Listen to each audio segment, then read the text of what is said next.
And I'm going to ask that people stay muted for most of it, unless you have a question, or put it in the chat box. Mark is going to be recording this today, and we'll be doing different presentations. So I'm going to share my screen here and get started. Did I see Sam Johnson come on?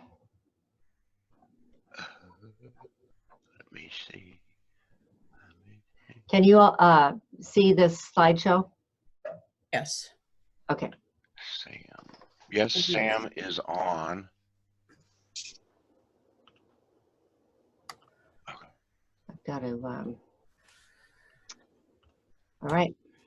I got to get rid of that. Let's see. So here we are today. Welcome for everyone. So you're the leader now. That's just what happens when you step into leadership. You get to own it. And I wanted to start out by inspiring you with the theme of begin, believe, and achieve. So if you can begin by just taking those first steps, because any journey starts with that first step. So take that first step and then believe in what you're doing. And once you believe that, you can achieve what you're striving for. So I encourage you with that. Now, this is a new leadership role for many of you, and some of you have previously served in this role. And you may be new to district leadership, or you may be new to this role in district leadership. But first, I want to just take a minute and introduce each of you to people in district leadership that aren't necessarily area and division directors, but they are attending our training today. And first, I'll start off with my home team, my trio team of our Program Quality Director, Victoria Chatterton. Just do a little wave there. Our Club Growth Director is Karen Mobley. Our Public Relations Manager from Lewiston, Idaho, Mark Havens. I forgot to say, Vicky's from Wenatchee, Karen's from Kennewick, Marcus from Lewiston. We have our Finance Manager, Leslie Downing. She's a Division A, but she's clear out in Natchez. We have our Administration Manager, Elizabeth Russell. She's in Moscow, I believe. And then she's also taken on the role today of chat box monitor and role taker. So we need to keep track of who's at our meeting today so that we can get credit for all of you attending this training. Our district webmaster isn't on today, Darlene, but our powerhouse editor, Kathy Hansen, past district governor, is coming in this year to help us out with our powerhouse, and you'll hear a little bit from her later on. And our chief judge, some of you may have heard her earlier, Tina Hall. She's on mute most of the day because she's on call. And have I missed anybody in that piece of it? If not, I'd like to now go around by division and have the division directors introduce them. Oh, Mary Syrie is here. Mary Syrie is the current A1 director. She's up in East Wenatchee, and she's helping us out today with some training. You'll be hearing from her. Hi, Mary. And then I'm going to have the division directors that are here introduce themselves and then introduce their team. I'll start with Mark Johnson. Hello, my name is Mark Johnson. And you are Division A director. And I am a Division A director, and I am running the Zoom thing today. And your team? My team is Mike Anthony, A4 director, Lloyd Smith is A1, and I don't know who the other ones are. Okay, I'll help you out here. Okay. Lloyd, A1, you want to say hi? Got raised. And Lloyd is also going to be helping Elizabeth in the chat box. A2, we welcome Will Braun from Sun City Toastmasters. He's going to be taking over A2 duties, and he's joining us from Zillah, Washington. We have Deb Sterling, who's here from A3. She's replacing Tom Galkey. Deb's right here in Yakima, and she's a member of my home club of Cascade 993 and also a member of Intrust Toastmasters. And then A4, thank you, Deb, sorry to cut you off. A4, Mike Anthony is our timer.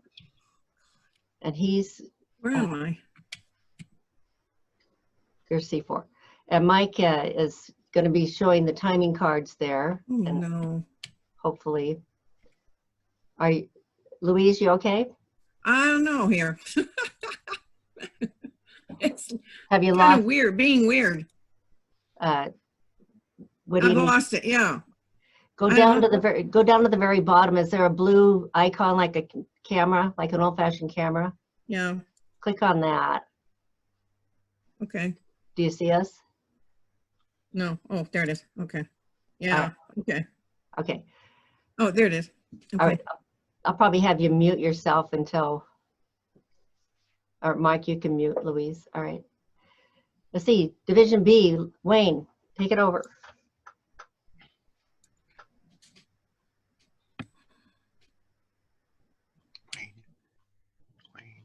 Thanks, Wayne. Deb. Yep. Introduce yourself and then your team. We're a little bit distracted this morning. You may Okay. find this hard to believe. Both Karen Mobley and I, we have water puddles in our driveway. It is actually raining in the Tri-Cities. Well, that'll be, Yeah, very rare occurrence here. it is. Yeah. Won't see that again. I'll introduce my 3 area directors, Gary Green, Linda Moore. I see Linda's on the job, and Dan Doda. We're Yeah. all in Division B. Dan's traveling. And Sean Eiholzer is representing your B4.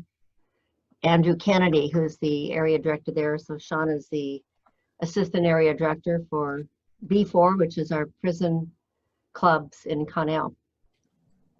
Welcome, Sean. And just a quick note, Deb, did you hear the bad news What's the heck? about Connell? They've had more outbreak of coronavirus. I don't know what's going to happen. They're in a world of hurt. I did hear that. I did hear Yeah. they were bringing food down from Airway Heights, in fact. Yeah. Okay. Thank you. Thanks. C, Division C, Chuck Richardson is traveling to Kentucky, so he's not able to make the training, but Stan Einzer is from C1. Mm-hmm. And Louise Griffin is from C4. Mm-hmm. Deb Basinius is on the call she's the outgoing C1 director, and she's mentoring Louisa this year. Mm-hmm. We thank you for that. And we still have opportunities open in Division C for C2 and C3. If you know of anybody that is looking to step into leadership, let us know. D, Area D, Lane Kelly. Do you want to take it over? Absolutely. Hi, everyone. I'm Elaine Kelly. You can call me Lainey if you like.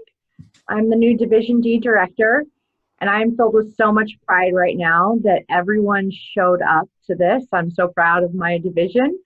We have Joy Winning for D1 area director. Bruce New for D2 is not here, but I knew that in advance. Sarah Peters is our D3 area director. And Sam Johnson for D4. In our breakout session, Stan Inzer and Louise Griffith. Welcome, you guys will be joining us too. Thank you. Thank you, Elaine. Nicely done. Tom Page is our Division E director. And Tom, want to say something? Hi, I'm not familiar with all my team. I've kind of got stuff on my tablet here, but I'm kind of doing one thing at a time, so I didn't have access to all my members. But I see Angie Persico's here from E1. Yep. And is Gary Hildebrand. Gary Hildebrand, is he in mine? And well, I'll be getting up to speed on this. Thank you. Thank you. Angie, do you want to say hi? Good morning, everybody. All right.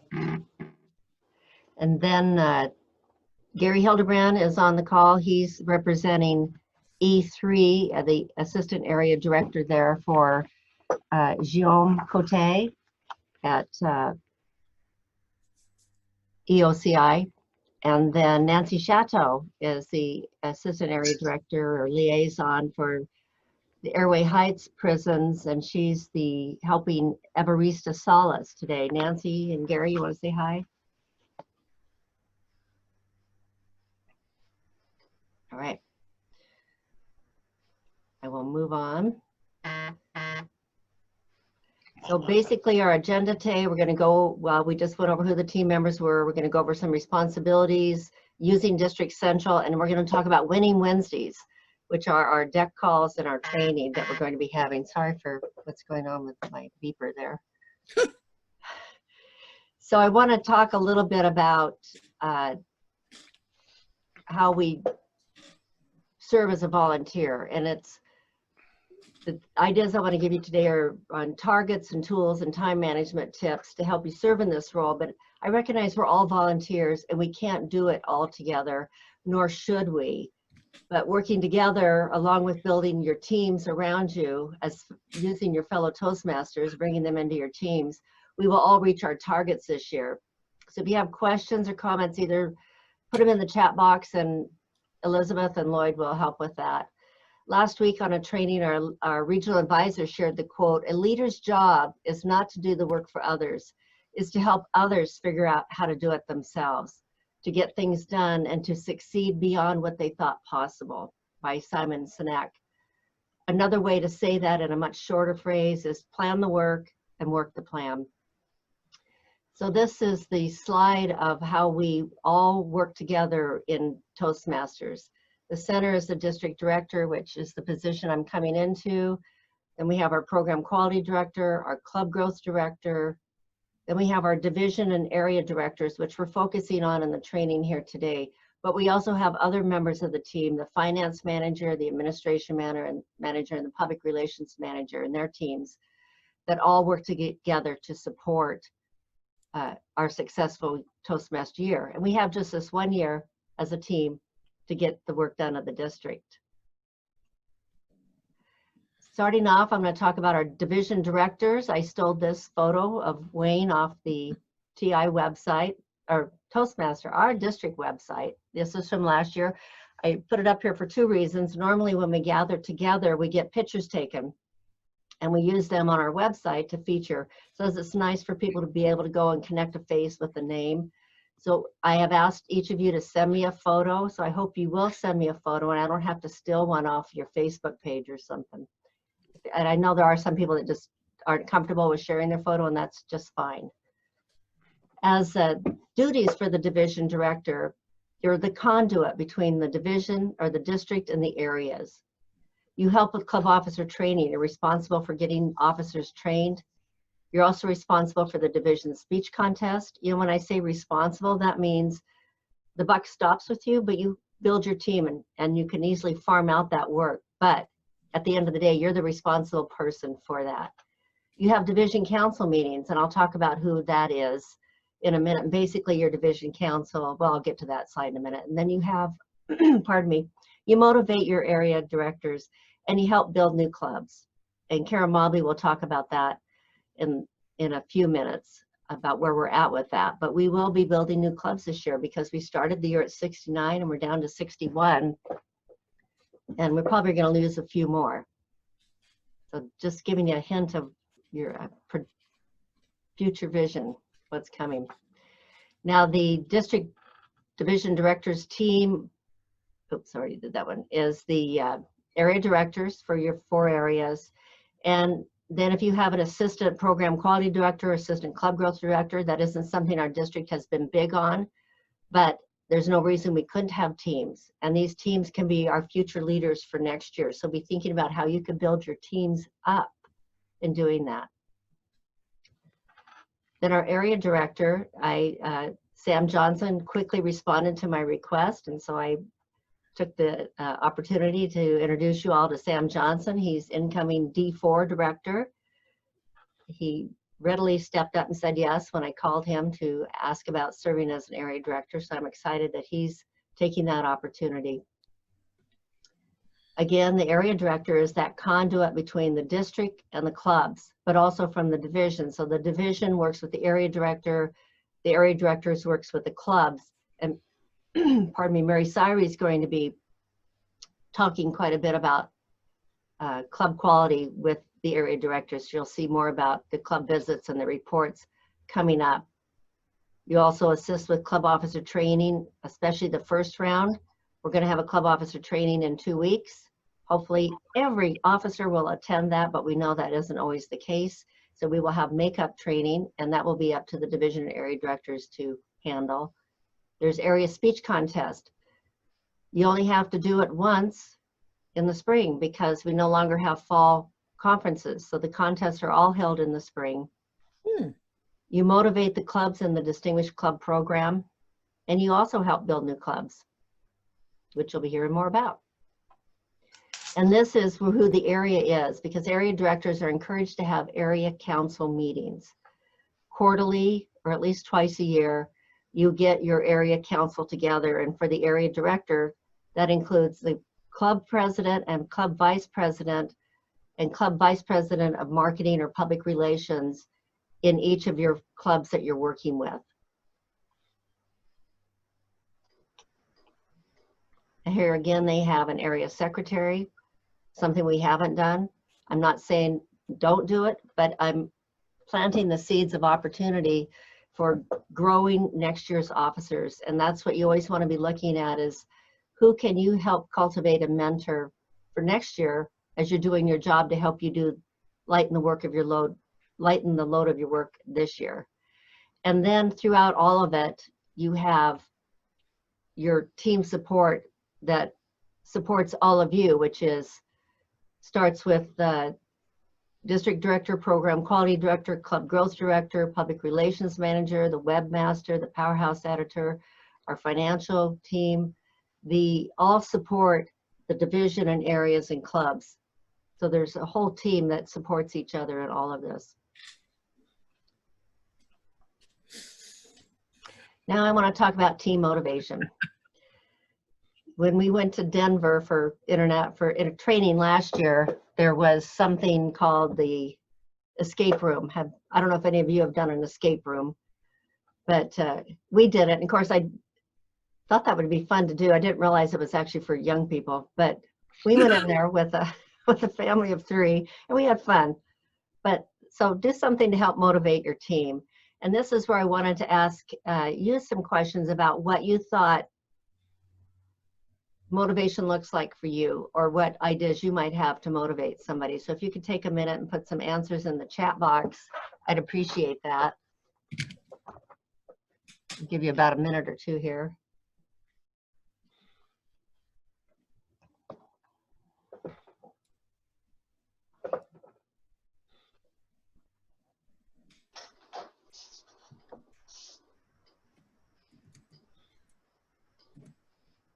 Anybody putting anything in there, Elizabeth? Yes, we have a few answers here. So coming in fast. All right, so how do team leaders motivate their teams? From Deb B, we have food. Deb Sterling, appreciation. Sam Johnson, recognition. Mary Sire says, be an example in leadership. Nancy Shadow says, challenge, fun, and opportunity. Angie Persico, planning or being involved in events. Mike Anthony, answering emails and calls. Linda Moore, crazy hat day. I have not heard that one before. That's good. Sean Eiholzer, need to ask the team members because you don't always know. Joy Winning says, building a sense of community. And Linda Moore also added, always be ready to encourage. All right, great answers, every one of them. I made notes of those. Tom Page added on synergies. Synergies. All right, thank you for taking time to do that. I love that. So good team leaders do understand and employ usually the 5 principles of motivation, which are first understanding it and then focusing on the value of that. And I think what we have here is asking what is in it for this person on the value. You may feel why you think you're in Toastmasters and what you're getting out of it, but the next person may have a whole different take on it and why they're in that. So working with them to find out what their motivation is and why they're in there will help give them value for that. Clarifying expectations. And what does that look like? Could be how you're going to communicate. We saw in the chat box answering emails and phone calls. I bet if I asked five different one of you today, I would get 5 different answers on how you want to be communicated with. One of you wants email, one wants a phone call, one probably doesn't want to hear from me, one wants text, and one wants to use, my home club uses an app called Basecamp to communicate with. So there's every different way, but have that conversation. Don't make the assumption that you all want to communicate the same way. So that's one way of setting clear expectations, establishing timelines and goals, asking for accountability, asking it for yourself. I had a trio retreat last week with my team, and I said, I want you to hold me accountable. If I'm failing to do something that I said I would do, I want you to remind me of that. Not because I need reminding necessarily, but we all have busy lives and get busy, and but just having that, being responsive to the people and being productive for what you said you were going to do. As I mentioned earlier, we have just this 1 year to do this work.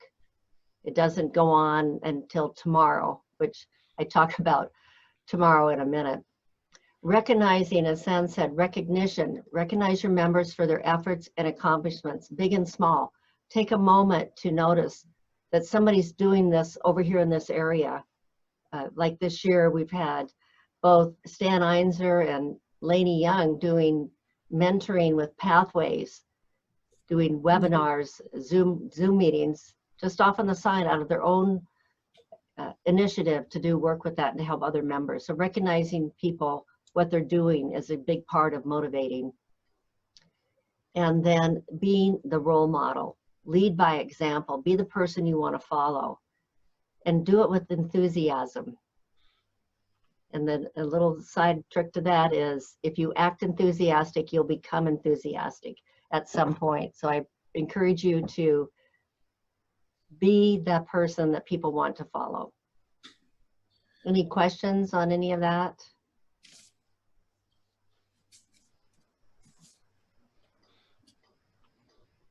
All right. Deborah, we have a chat box question asking if we can get access to your slides. Yes, I'll put my presentation, I'll make probably all the presentations available, and this is being recorded also. Okay. Yeah. All right. Deborah, I have one comment. Yes. A question for you, actually. Have you ever worked or been involved with an organization that absolutely did not use eye contact? Have you ever been in an organization when everyone looked at the floor? No one, I mean literally no one looked and sought out. Anybody in a leadership role would not make eye contact. I won't say that the leader didn't make eye contact, but I could tell you a lot of coworkers are sitting with their heads down. I don't know if that's what you mean. Okay. Yeah, we had the occasion 10 years ago to work for a construction company, a large multi-state construction company, family owned, and the leaders absolutely would not make eye contact, would look down at the ground, and of course they never remembered anyone's names. It was the most frustrating thing to have people come and visit your job site 3 or 4 times and stare at your shoes and not even look you in the eye. It's the most unbelievably terrible leadership trait a person can have. Yeah. They're still in business, so they must be doing something else right. But eye contact for me is absolutely number one. How about you? Make eye contact. I love it. And we talk about that in our evaluations at Toastmasters. All right, I want to talk now a little bit about conflict resolution. Not a lot, I'm not going to spend a lot of time on that, but I will tell you I have spent a lot of time on it in the past 2 years, being able to participate in many types of conflict resolution training. And 2 methods that I've learned are how to eat an elephant, but also the interaction model. And like I said, I'm not going to spend time on this because I probably will bring it into some of our enhanced trainings that we're going to be doing at our Winning Wednesdays down the road. But I recently did hear that people put off things. put off a lot of things till tomorrow. And they said some comment about that things often go to that place where 90% of our goals, dreams, plans, and our to-dos live, and that's tomorrow. So my biggest thing about conflict resolution is don't put off till tomorrow what you could do today. Don't be an ostrich. Don't ignore a problem. If it's there, deal with it. And Eat That Frog is a book that I've sent out to my 5 division leaders, and hopefully they will read the book and pass it on to people in their team. It's a quick read, but it's a time management, but it's also helps, I think, with conflict resolution. Now I want to go a little bit over, and I probably am running short on time already, but I want to get to District Central because first off, I'm hoping every one of you knows how to log on to TI's International, Toastmasters International's website. Do you all know how to do that? Yeah. Okay. Yep. Because that is where the tools are really going to help you this year. So I'm going to stop sharing my screen at the moment and go to the TI website so that you can follow along with me on a few things. I can spell it correctly. I should have had this open already. Dang it.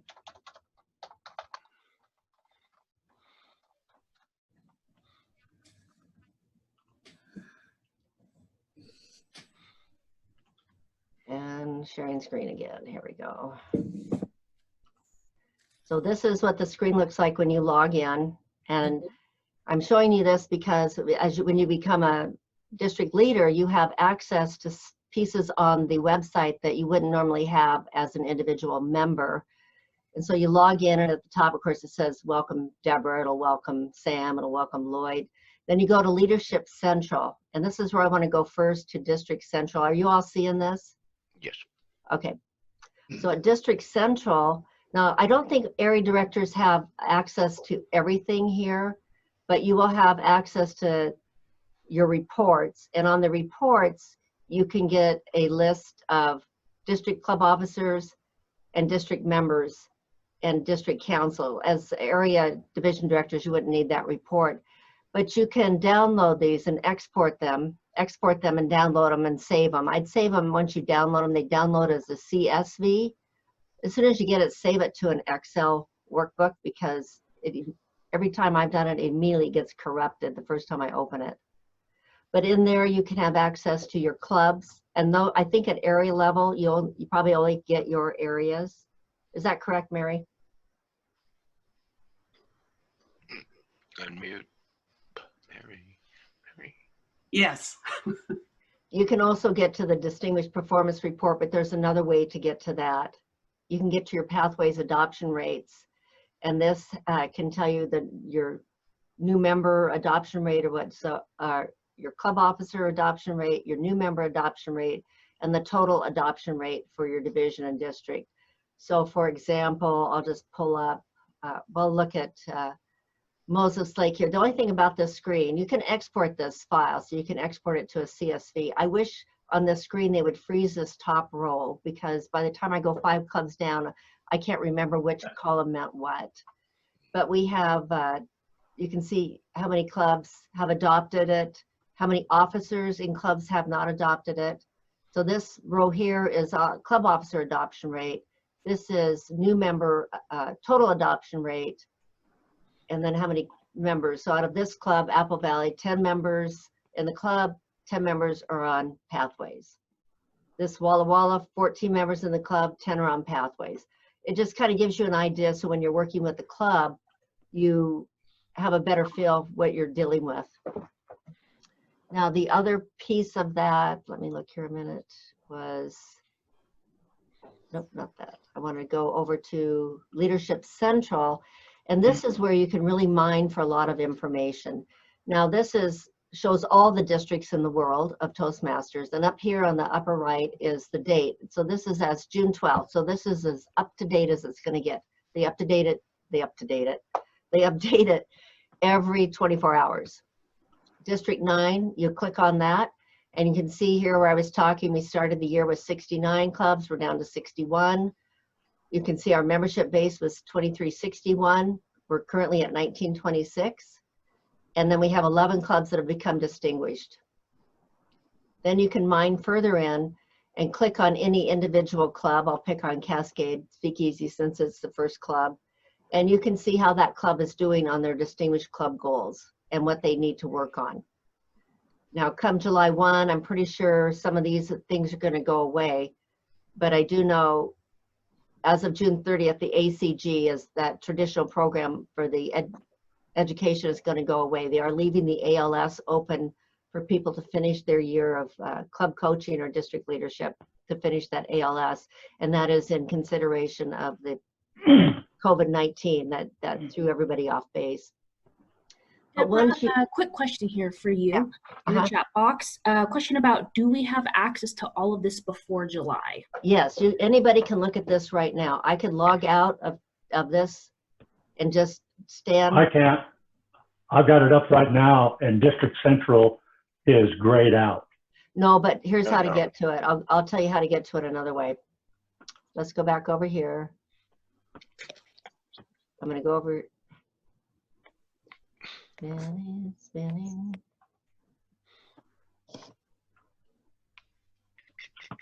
Okay.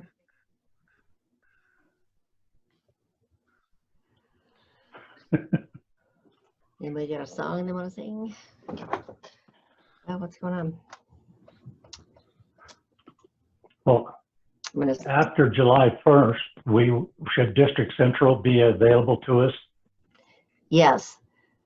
It should be available even if you're immediately, but I wanted to show you on this screen. Back over to share my screen.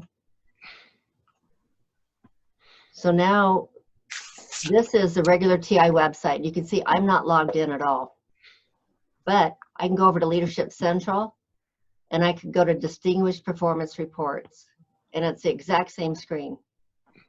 So anybody can get to that today. Oh, I can do that, yeah. Yeah, and you can go to District 9. And then off to the side on the left-hand panel, you'll see Home, Dashboard, Toastmasters.org. You can scroll down to Daily Reports. And this is a real wealth of information here too. You click on Daily Reports, and you can click on Educational Achievements for the current year. And then you can sort it either by the club, or by the date, or the award, or the division. Any of these things are searchable. You can also export this, but to export it, you really need to copy it and paste it into an Excel spreadsheet. And then you can use it like any other spreadsheet. But this can tell you how many clubs, which clubs have earned which awards, how your clubs are doing. If one of your clubs is not on this list, that means they're not putting any awards in, they're not working the program. And that would be a talking point with them about, are they having trouble with pathways? Do they need some more help with that? What can you do to help them get on to the program? And then there's a drop-down menu. You can either go back to the previous screen, or you can drop down. You can see archives. You can see new clubs we've built. This is the one I really wanted to draw your attention to. This is the July Club Officer list. Now, you're an area director for next year, but one of the things that kind of carries over to you as an area director is the club officer list. Even though it's this year to get it done, it counts towards next year's goals. And if the people don't get, if the clubs don't get their club officer list turned in by June 30th, then there's going to be some repercussions for them. They may be locked out of Club Central because TI doesn't know who the officers are, and it may affect their ability to use base camp and things like that. You can again sort on this list to see who's turned theirs in. Thank you, Tri-City Toastmasters, for getting your list in. They just elected officers yesterday, so that's great. Treetop got theirs in, but you can scroll down and see there's many lists that are not in yet, and they're in every area and division. So you, as a incoming area director, one of the first duties I would tell you to do is check this list out, and if any of your clubs are on that list, reach out to them. We have been reaching out to them, but more the merrier. It helps get the work done. And then the other thing that I can show you, here you can see the dues renewal. So you can see if your clubs have renewed their dues. This was April's, but there's also one for October dues renewal. And for area directors, what you need to know is the deadline. They say the April dues renewal and they say October dues renewal, but they really have to be into TI by March 31st. Oh, I'm out of time, Mike's telling me. By March 31st and by September 30th. So I'm going to stop sharing my screen here and get back over to see what I had left to go on about. Whoops, wrong one. Sorry about that.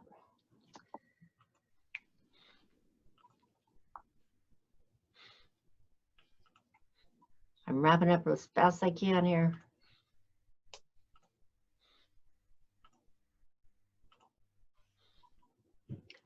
All right, the last thing I'm going to talk about are the winning Wednesdays. Those are going to be the deck calls that we have. They're the third Wednesday of the month.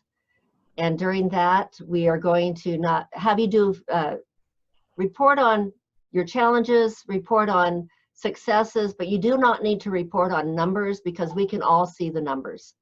You don't need to do that. And then I want to talk about enhanced training opportunities. We feel like there hasn't been enough training for you throughout the year. One training Saturday in June doesn't cut it. So we're going to add on a half hour to our Wednesday meetings to give you those training opportunities. And some of those might be parliamentary procedure, club officer training, speech contest, area director visits, and more. So I will basically wrap up here. We recounted the roles of the area and division directors. We identified the members of your councils and the ways that you can offer support or get support. And we'll talk about calendaring during our breakout session. And with that, I'm done, unless you have questions. Deborah, one more comment here from Elaine Kelly. She commented that she hasn't been able to access District Central and Toastmasters International. I know you kind of touched on that already, but she was just wondering about reports in general, like pathways, other district reports that you didn't cover here. Can you just comment in general about that? Sure. Until July 1, Elaine, you probably won't have access to those. But if there's certain information you need, I or the current trio can get you the pathways report, or if you need to know some membership details, we can get you that, but you won't have access to it until July 1. Thank you. All right. Thank you, Toastmasters. All right. Thank you so much, Deborah, for getting us off to a wonderful start. Good morning. I just wanted to say congratulations. Thank you for stepping up and taking on a role. And by being here today, we're making history because for a long time, Toastmasters International did not allow us to do virtual trainings. And that was one of the platforms that I wanted to work on as your incoming program quality director, is working with Toastmasters International and letting them know that we needed to start incorporating virtual trainings. One thing about our district is we are spread out. And I don't know about you, but come January, when the roads aren't too good, I'm not too excited about traveling to club officer training. And so I'm hoping that our first round coming up in 2 weeks, we have an excellent turnout so that we can tell Toastmasters International, see, we offered it virtually and our adoption rate and participation rate was much higher than in person. Now, I'm not saying that we need to stop having in-person meetings. That's not what I mean, because those in-person are valuable. I know that when I go to district conference, that I get to see each and every one of you in person. And that is so much more exciting to be able to have those conversations, to catch up, find out what's going on. So it's going to be a balance this year. And you guys are going to have some interesting times because starting out your roles, it is going to be virtual because a lot of places that we're in, we still cannot meet as clubs, let alone a gathering such as an awards banquet or anything like that. So we're going to have to be creative, but I know that we all have it in us to be creative. part of my role is going to be training, member education and recognition, and speech contests. Now today we're not going to go too much into speech contests because, to tell you the truth, we don't know what they're going to look like next spring.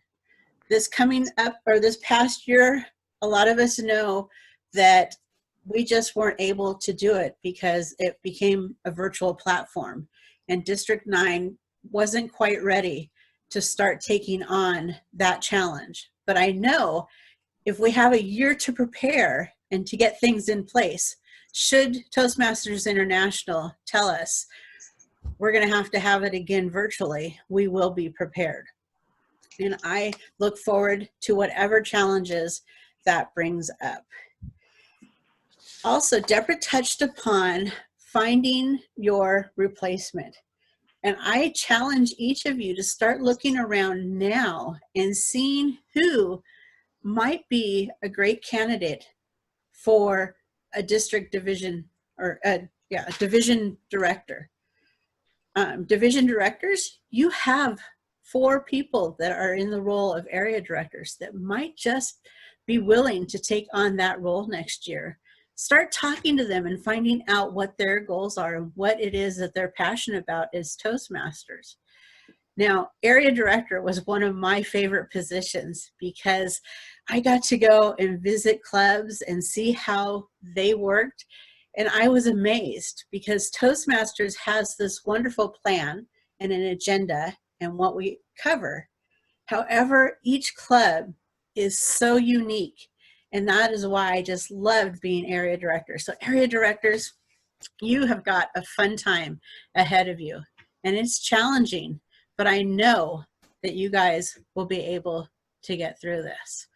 I just want to congratulate every one of you, and I look forward to this team because it is going to be a challenging year. We're going to have to grow clubs. We're going to have to deal with the challenge of, do we meet in person or do we not meet in person? Now, last year we had a wonderful opportunity to recognize those with an awards ceremony, and I believe it was in October of last year. And we would like to do that again. But again, we're not quite sure how we're going to do that. So I will be sending out a survey this week, and the survey will be going to all of those who received or achieved the district Toastmaster or distinguished Toastmaster, because that is an award that we truly want to celebrate. People worked hard in order to get that recognition, and we want to celebrate that. I will also be sending out the survey to the division directors and area directors. And I'm just going to give you a heads up in case any of your members ask you what's going on. What the survey is basically, do you feel comfortable meeting in person as a district in one fell swoop in October? I know that there are some people that just aren't ready to be in a room with 60 people. Another option we may have is meeting as divisions. So we would have different locations. The divisions would meet together, and then we would remote in together. So we'd have kind of a hybrid together and so forth. And the last one, of course, is nope, let's just keep it virtual for this one. And if we do that, it'll be fun. We've been tracking some other districts of how they're celebrating their members, because we truly want to celebrate each and every one of our members for all the accomplishments that we are obtaining. So that is what's going to be going out in the near future. And I welcome you to let me know if you have any questions about the trainings, membership recognition, and pathways, because guess what? Everybody's on pathways come July 1st. And as a previous Pathways ambassador and guide, I am excited about this. We've had members who are currently on this call who have been training members in the pathways and getting them up to speed. And I truly appreciate each and every one of you who are doing that. And Pathways has a mentor program. And that's what Toastmasters is all about, is mentoring. On this call, we have people who are mentoring one another and helping each other achieve the goals that they want to achieve. And I truly appreciate that. And so at this point, does anybody have any questions for me as far as trainings or virtual events? Victoria, I have a question on, Yes. I clicked on something or other that said join the breakout meeting and lost every bit of this training. Is it recorded and will it be put out to the people? We are recording this, and I will make sure that you get a copy of that since you did not get to see all of that. So yes. Gary. Okay. And I do my train. Whoops. Looks like That's okay. Mike did that, but Gary, I was just going to make a joke that, you know, you were used to being locked up, or you're pretty sure. It's real dear. Yes. And so with that also, Gary, since you are one of the members who help with prison clubs, that is another area that we will be working on. And there are, Deborah, what are they calling them next week? Are they? Oh, the webinars? Yes, the webinars about the prison clubs.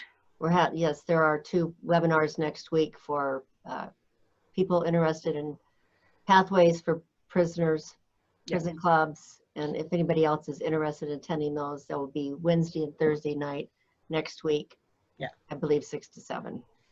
And we'll get that information out to those who want to participate, and I will definitely be on those calls, since that is an integral part of my role of making sure that all of our members are being served in District 9.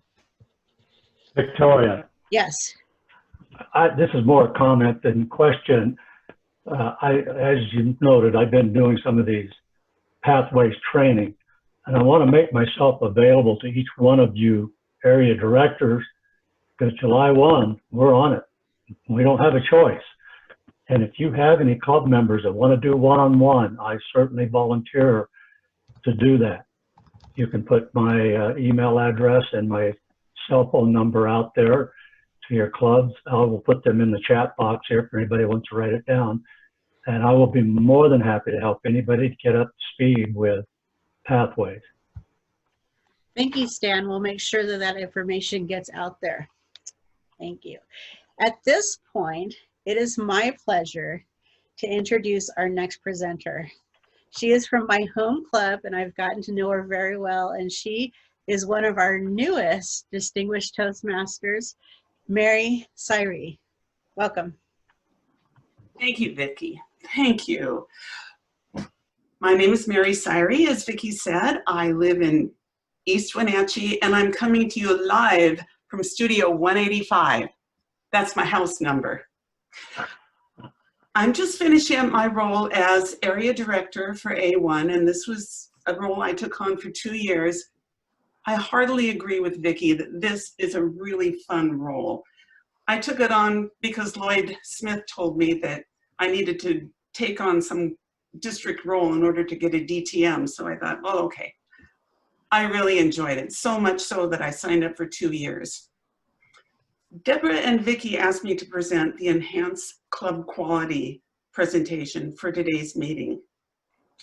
And they asked that I emphasize the Area Director's Club Visit Report. I'll talk about why this report is important, how you're going to prepare for the visits, how to write the report, which is a big deal, and then once you've written the report, what's the follow-up after the report's submitted? Now, let me, well, share screen is always so awkward, isn't it? But that's what I'm going into now. Share. And go. Hang on.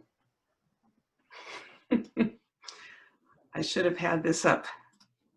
Okay. If you're an evaluator, you can kind of give me a ding on that. Should have been ready. But here's the role of the area director. This is a little bit similar to what Deborah presented already.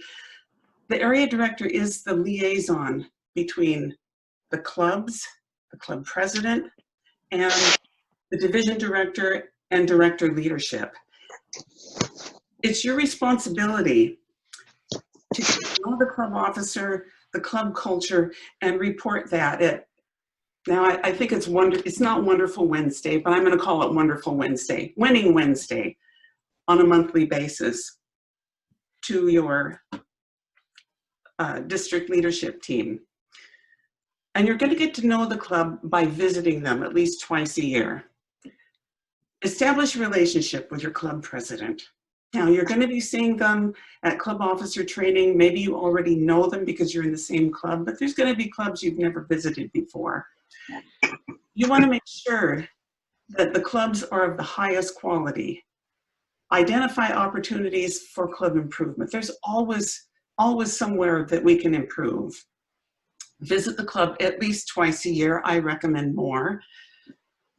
And you're going to be submitting the area director's club visit report twice a year, the end of November and the end of May. And on a monthly basis, you're going to report the club status to the division and district directors. And what do we talk about when we talk about club quality? Well, there's a variety of things. If you're a golfer, club quality might just be a new set of Callaways. If you're planning a family vacation, maybe a quality club is a visit to Club Med. And if you love reading like I do, you could join a quality book club that meets regularly. But we're Toastmasters. And for us, quality clubs are defined by the area director's report. Now I'm going to take us on a little spin at the Toastmasters International, and I'm already logged in over here. Oh, I'm not. I must have timed out. So we'll go through that. Where do you go to find the area director's report? There's no surprise here. Leadership Central, District Central, and this is what I see today on District Central. Excuse me, Mary. I think you need to stop sharing and then reshare the TI website because we're just seeing your PowerPoint. Really? Oh, okay. I need to stop share. Thanks, Deborah. Share again. I guess my desktop. Can you see it now? Yep. Yes. What do you see? I see the District Central. District Central. Okay, so you see what I see. That's okay.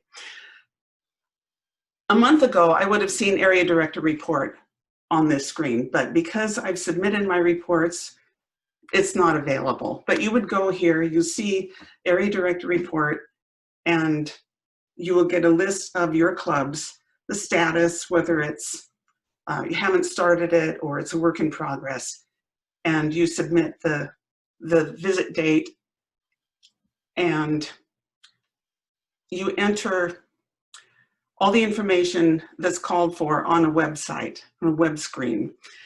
I'm going to go over to resources and resource library and give you another place to look. Sometimes this search screen can be really confusing, but just make it simple. Go to Area Director Tools under Category, Search, and you get the Area Director's Club Visit Report. It's an easy way to do it. This is the PDF version of it. Scroll down a tad and there's another manual here that you'll find really helpful. Serving clubs through visits. This goes through every section of the club visit report and gives you clues as to what they want to put in. So I'm going to view the form. And we'll just go through this a little rapidly because there's a lot to this report and this could take an hour, which I don't have and I don't want to have. You start with first impression, and this is looking at the club through the lens of a guest or prospective member. How are they treated? Then there's membership orientation. This is for new members. Are they brought on board with Toastmasters? Does it make sense to them? Are they offered a mentor? Fellowship, variety, and communication. And this is where you get into how the club members get along. Are they warm and friendly? Are they aloof? How does this come across to a visitor? Program planning, meeting organization. Dive into their agenda. How do they handle their meetings? Are they well organized, or are they a little loosey-goosey about it? We want some consistency between clubs, and we want to show leadership as well. Membership strength, always important. How many members do you have? How do you attract new members and guests? And what does the club do to retain members? Really important to have those plans if you're going to have a quality club. And finally, achievement recognition. How do they celebrate achievements? What do they do? Do they call out people in the club when they've gone through pathways leadership? What's their methodology? Now I'm going to go back to my PowerPoint, and I guess I have to, be nice if I had an option on screen sharing. Sorry about this. I'll stop sharing and go back to my PowerPoint.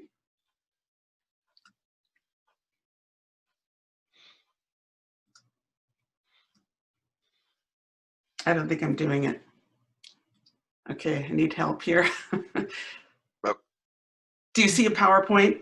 Yeah. You do? Yeah. Okay. The first club visit. Before your first club visit, great. It's a little different this year for you new area directors because you're probably not going to drive over to a club, get out of your car, and walk in to find the club room. It's all virtual, but before your first club visit, make sure that you introduce yourself to the president. Establish a rapport with them because this is your contact. This is your point of contact. When you're talking to them, get their assessment of the club. What is the club doing well? Where do they need improvement? And that's going to help you give a focus for your club. Always make sure that you explain the area director club visit report. When I was the president, I suddenly had this report before me, and I didn't know what it was all about, and I was rather surprised about it. Make sure they know. And arrange a visit date. Don't drop in. Don't just show up. This is Toastmasters. We want to be friendly and supportive, so make sure they know when you're going to come. On your first club visit, be prepared to deliver a speech. It might just be your introduction. They might want you to deliver an icebreaker, give your my why. Why did you join Toastmasters?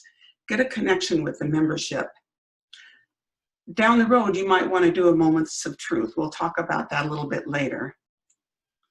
Be sure to get on their email distribution lists and follow their social media presence, their Facebook, their Instagram, their website. All this will fold into your club visit report. First club visit, make observations. What to look for, the first impressions, member orientation, the atmosphere. Yeah, all these things to look for are the outline of the area director's report. My plan was to go to the PDF of this, but since I've got you now on my PowerPoint, we'll just go through it this way. This is first impressions, describing the atmosphere of the meeting. You know, I used to talk about finding my way to the meeting room. Were people there? I would make sure I arrived early so that I could watch members come in. Well, now you're going to have to look for the Zoom URL, watch people come in, pay attention to the conversation and the banter that goes on before the meeting begins. Does it seem like they like each other? Are there guests? If there are, how do they greet that guest? You're probably not always going to have a guest in a meeting. And if not, just ask the club officers, what do they do? What do they have ready for the guest? Do they give them something to go home with, a card or a brochure? At the bottom of each section on your report, there are 3 questions. What does the club do well? How can the club improve? Very much like a speech evaluation. And then what can the district and I, area director, do to help the club improve? I think, what does the club do well? That's pretty easy. Sometimes, how can the club improve? You have to dig a little bit deeper, talk to the president, rely on your own experience as well. Membership orientation. Are they friendly to new members? Do they offer mentorship for them? Does somebody sit next to them? When they're doing table topics, for instance, is a new member invited to participate with the promise that they'll get an easy one, not an advanced question? I like to see them make a little bit of a fuss over new members. Fellowship, variety, communication. I think most clubs are warm and friendly and supportive, but sometimes there's might be a little insidious work going on there. I've witnessed people who kind of heckle a little bit, and it comes across as good-natured and funny, but that kind of stuff can be really intimidating to a guest or a new member. So just kind of keep an eye out on what's going on between the members, how they communicate, not just during the meeting, but also outside of the meeting. Speech contests and conference participation, all important, but do they go out for a happy hour once in a while? Do they seem to just genuinely like each other? This is the agenda. Is the meeting well organized? Does the president act presidential? Is the Toastmaster really guiding the meeting? Also, do they have speeches? Are people giving speeches, or do they all get together for a social hour and maybe they just do table topics and call it a day? Membership strength. Okay. How are they getting new members? And I think this is going to be a really important one for the coming year. We've all taken a hit with the COVID-19 pandemic. How can you promote membership growth? And what kind of things do they do to retain their members, to make it fun, make it a good quality club for these folks to come back? Achievements. There's a usual ceremony that we have for achievements, but maybe there's some other things you can do for achievements. We talked about the Powerhouse newsletter. Submit a little article. I've been a newsletter editor before, and I love it when people unsolicited send me something. And I think that'd be a great way for clubs to recognize achievements. Here's the last page, and there's a lot of information. This is the one that you'll see for the coming year. So a lot of fields in here, and they are all required. You have to put something in every single field. You could spend a lot of time on this. You need to partner up with the Vice President of Education and find out what members in their club are likely to achieve a Pathways goal. Put the names down, and even if there's no names, you've got to put something. NA is what I recommend.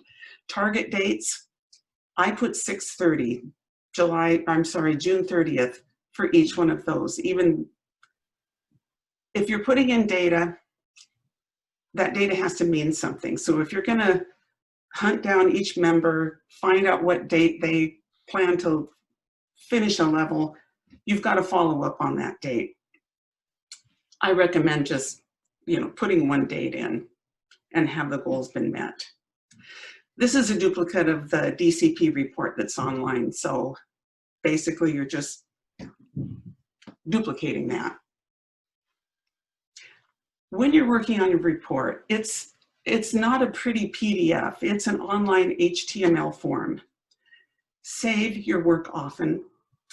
I have heard, I've not experienced it, but I have heard there's a timeout of 1 hour. So if you're diligently working away on your report and an hour ticks by, you can lose your work, and that would really be distressful. There's a save button at the bottom of the screen. Save your work. Don't wait till November 30th or May 31st to submit your completed reports. At least 2 weeks early. The Toastmaster web servers are not robust, and it's likely that they'll be thrashing away in those last few days before the deadline, and you won't be able to submit your report. If you can't submit your report, you don't get credit for being an area director, and that would be heartbreaking. Submit early. Save off and submit early. Make the entries mean something. You can put in not applicable, not a dot that doesn't mean anything. Just put something in each field and do your best. Before you submit the report, make sure that you review the report with the club president and even the vice president of education, and give them an overview of the report. I like to pull out the top 3 items: what the club did well, 3 bullet points; how the club can improve, 3 bullet points. I think it's easier for them to digest than this really big, long report, and that gives them something to go away with, something to work on. So you've submitted the report. Copies are emailed to the division director, the club president, the trio, and you. Make sure you save that email, because when you've submitted a report, you can't see them online anymore. They're locked up, so that is your copy. Especially save the November report, because you'll be using that for your second report in May. I like to have an email summary that I send to all the club officers, because only the club president gets it. And this is what I sent this year. This is the copy for Cascade Speakeasy, in which I told them I usually schedule a meeting, but this year's different. So I summarized their report below, and the year would have ended differently if the virus hadn't interfered with the conference, the speech contests, or weekly meetings. It's just a different year. And people took a hit on membership and DCP goals, and it was no fault of their own.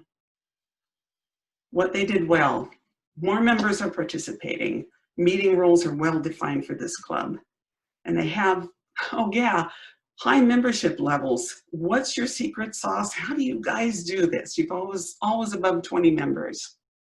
Where they need to focus. Everybody needs to get on pathways. It's important for club officers to attend training, and we want to collaborate with our sibling club in Wenatchee. We need 2 clubs in this town, so we're going to collaborate. I had the same suggestions for each club. Read the newsletter, keep up with the district news, and for some variety, invite members from other clubs to come and speak at your club, or ask somebody else to give a speech evaluation as well.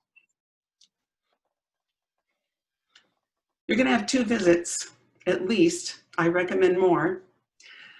Observations for the second visit, you're really going to look at the difference, the delta between the first visit and the second. Did they improve anywhere? Are there any new unresolved issues that have arisen since the first visit? Any suggestions?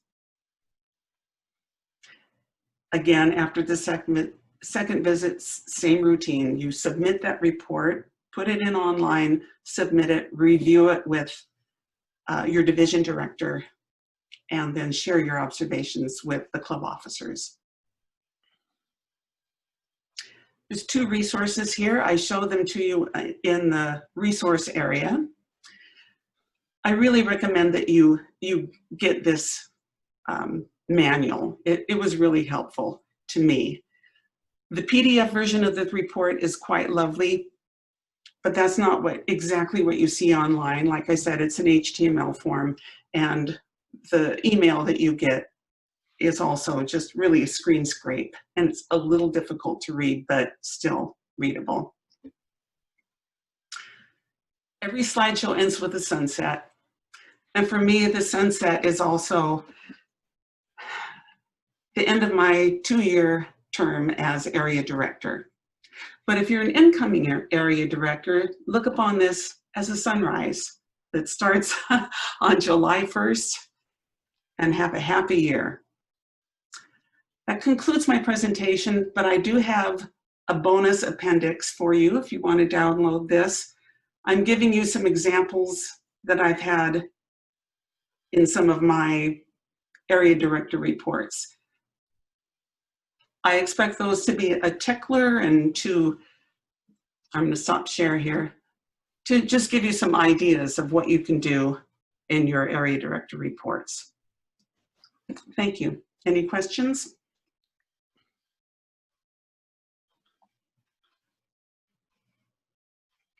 Mary, I'll just say that I did upload that PDF of serving clubs through visits, and I think I sent it out to all the area directors as well, but it's in the chat box. Great. Good. Thank you. And I think there were some other questions in the chat box, Elizabeth, Lloyd. Yes, sorry, there was a question here getting cut off, so I'm trying to make sure that I'm relaying it correctly. Mary Louise is asking, what is the trio? And the rest of the question cut off. So Louise, if you wouldn't mind just typing in the rest of it. So a question about the trio, so I believe that would be the district trio. Yeah, that's Deborah, Karen, and Vicki, the district director, club quality, and club growth. Thank you. And then Linda is asking how we can reach you, Mary. How you can reach me? You can text me, or you can send an email. I mean, I guess the usual ways, and you can probably find my email by looking through the email distribution list that we have. Okay. And then upon completing the area director report, where would one send it? I believe is the You submit it through the Toastmaster International website. You write the report on the website. It's a web form. And when you've completed all fields, you're finished with the report, there's a submit button that you're going to click. And that shoots it off to TI and generates an email to the aforementioned people. All right, thank you. I will just offer, I know that one of my, maybe it was Wayne, I can't remember who told me this, but they would have liked seeing previous years' club visit reports. And I have saved them for the last couple of years. If any area director wants those for their clubs, I'm happy to share that with you. And then Kathy Hansen had mentioned, to avoid losing your work, you might want to paste it all into a Word document or something that you can then paste back into the online form. Good idea. I did that with the PDF forms my first couple of years.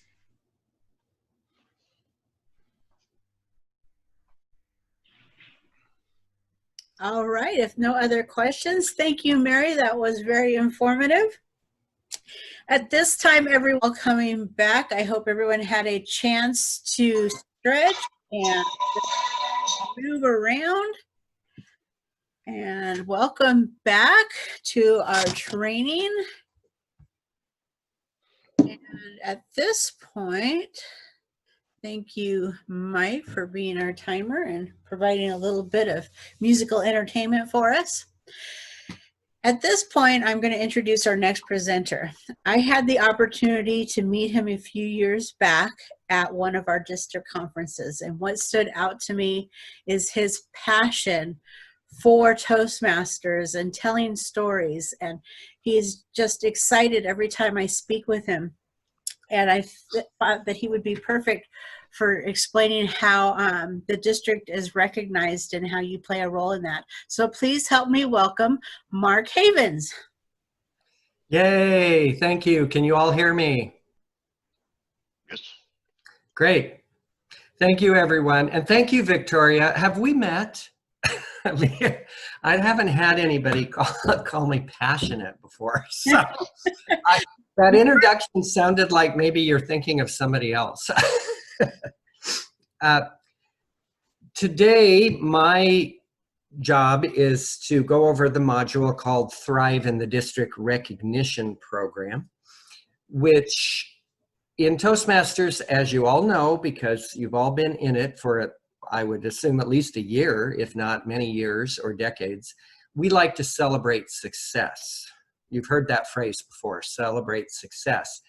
And the primary way we celebrate success is through the Distinguished program. Distinguished clubs, and also distinguished areas and distinguished divisions. And that's what I'll be talking about today. Next slide. The module from Toastmasters International actually starts with the Distinguished Club Program and moves up. And I've reversed that order in the last 2 years that I've done this module. We will cover Distinguished Club Program, but most of us should be familiar with that already. And we're less familiar with Distinguished Area, Distinguished Division. So I want to start with those programs. So I turned the slideshow upside down and on its head. I'll also point out that this module, according to TI, is a 75-minute module, an hour and 15 minutes, which we've condensed, or I've condensed, to 40 minutes or less. So we'll be moving through this fairly quickly and hitting the high points. Next slide. And this is what I will be doing. We'll talk about the recognition program first, because this should be your goal. At the beginning module that District Director Deborah Crone laid out what your responsibilities are as division and area directors. And I would like to add this to it. One of your responsibilities, or at least your goal, should be to achieve distinguished status. Because why else are you doing this? To reach distinguished status for your division or for your area, so you get that lovely plaque and all the other recognition that comes with it. Next slide. The objectives of this session, I'll be talking about moments of truth when we get down to the club level, because we really want to offer that and encourage that as a tool for clubs. A little bit about your roles, the distinguished program, and the importance of having club success programs, and a little bit about the visitation. But thank you, Mary, for doing so much background on the area director visitation reports, because I was going to cover some of that and you've covered most of it for me. So let's start, next slide please, with the Distinguished Division Recognition Program. Again, many of you may not have known this existed or did not know the criteria. Believe me, the criteria for Distinguished Division and Area are simpler, fewer elements to remember than for Distinguished Club. Next slide. You all know for the Distinguished Club Program, there is the qualifying requirement, which is at the end of the Toastmasters year, you have to the club has to have 20 members or a net gain of 5 members. For the Distinguished Division Program, you have simply one qualifying requirement: no net club loss in your division. That's it. If the number of clubs reduces from July 1st, your starting point, your base number, to June 30th, you can't qualify for Distinguished Division no matter what other categories you achieve. And that's a net club loss. So if you have a club that has to close its doors, you need to start a new club in order to have no net club loss. But assuming that you end on June 30th, 2021, with the same number or hopefully more clubs than you started with on July 1st of this year, then you qualify to participate in the Distinguished Division Program. Next slide. And that's what I just explained, is how that's calculated. Next slide. And that's how clubs are counted for July 1st. They have to have their dues in on time, and hopefully most of our clubs have. So now let's talk about how you qualify as Distinguished Division. Next slide. Now what's interesting about these requirements is they are club focused. To be a Distinguished Division, you need distinguished clubs, not distinguished areas, distinguished clubs. And usually I like covering from the highest achievement on down. I don't know why TI always starts with the lowest level, because we should be setting our goals really high. So if you want to be a President's Distinguished Division, and that's the bottom line on that chart, you have to have at least 50% of your division's club base number be distinguished, plus a net growth of 1 new club come June 30th. At least 50% plus a net growth of 1 new club. If you are achieving select distinguished division, you don't need the net growth of 1 new club, but you need at least 45% of the clubs in your division have to be distinguished. And to be merely a distinguished division, which should be your bare minimum goal, you need to have at least 40% of your division clubs be distinguished. Now, each of our divisions, I didn't take the time to look up how many clubs are in each division. Maybe I'll look that up later, send it out to you, but each division director can calculate that. If you had, I'm using what should be a pretty good number for most clubs, you'll have it, or most divisions, you should have at least 16 clubs. So the 50% mark, obviously, is to be a presidential distinguished, you'd need 8 clubs of the 16 have to be distinguished, plus the net growth of 1 new club. Select distinguished at 45%, well, sadly, that's still 8 clubs being distinguished, because in Toastmasters, for these percentage calculations, you always round up. So a decimal point of any kind, you have to round up to the next whole number. So 45% of 16 clubs would still be 8 clubs to be select distinguished. At 40%, that would be 7 clubs of 16 clubs. And again, your areas, most of you or maybe all of you have at least 16 clubs, I believe. There might be a division that's a little less than that, and there might be some that are more. But that's how that math would work out. As was stated by Deborah, I believe, earlier, you can chart your division progress toward distinguished status on the Leadership Central dashboard. Look up your own division report and see as you go along. But the point is to get that distinguished level, to get that plaque, that recognition, the clubs in your division have to become distinguished. So just like the area director, the division director has a direct personal stake in the clubs of your division reaching the distinguished level, which benefits, of course, the club, as well as the area, the division, and the district. If we move on now to the next slide, and we'll look at the requirements for the area recognition program, which are a little bit more responsibilities, but not a huge number. Next slide. The qualifying requirement to even qualify for a distinguished area, same as the distinguished division, no net loss of clubs. Your areas probably have 3 or 4 or 5 clubs. They will have that July 1st. That'll be your base number. You don't want to lose any clubs come June 30th, 2021.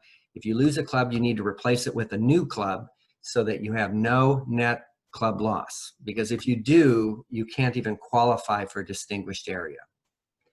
And then you have this additional requirement Mary talked about, the area director club visit reports filed on time. There are the deadlines on the slide again. First round of visits by November 30th, second round of visits by May 31st. The 75% number, well, that's easy to calculate in your head. If you have 4 clubs in your area, you have to have that report filed on time for at least 3 of them. If you have 3 clubs, well, rounding up, that's still 3. So that's actually 100%. You have to have filed the visitation report for all 3 clubs. If you have 5 clubs in your area, then 75% would be 4. At least 4 of the 5 visitation reports have to be filed by the deadline. And I would highly recommend, as Mary did, don't wait till the last minute. Don't wait till the last week. You could do the visitations a month, 6 weeks ahead of time, but plan it on your calendar and make sure the clubs know that you are coming to do your visitation reports. Now, that's the qualifying requirement.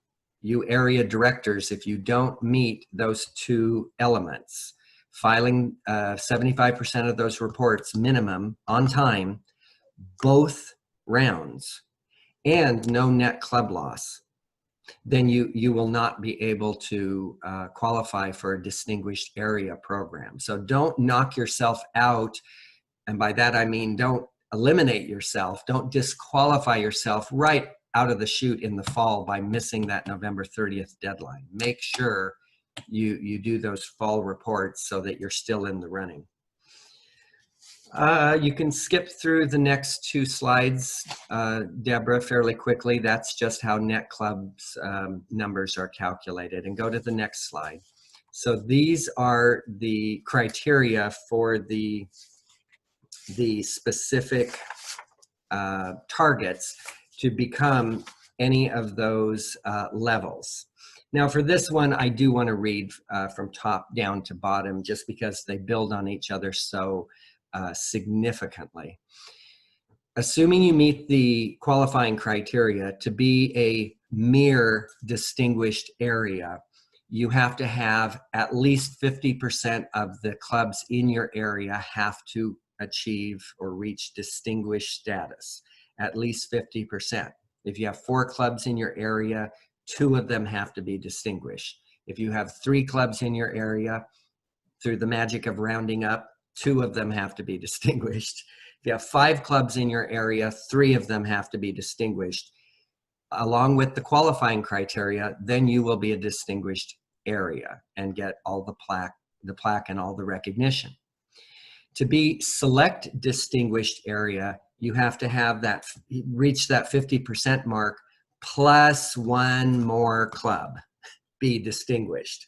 So with 4 clubs in an area, that would be 3 clubs distinguished. And with 3 clubs in an area, that would be all of them distinguished, all 3 of them. With 5 clubs in your area, that would be 4 of the 5 have to be distinguished. So you have to help your clubs achieve that level of quality by June 30th in order to be select distinguished area.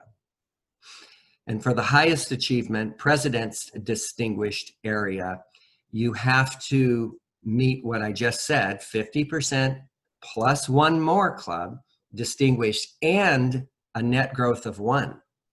So you would have to start a new club or help get a new club started in your area, 1 net growth of the club. If you lose a club, then you're going to have 2 clubs started in your area in order to reach the esteemed level of President's distinguished area.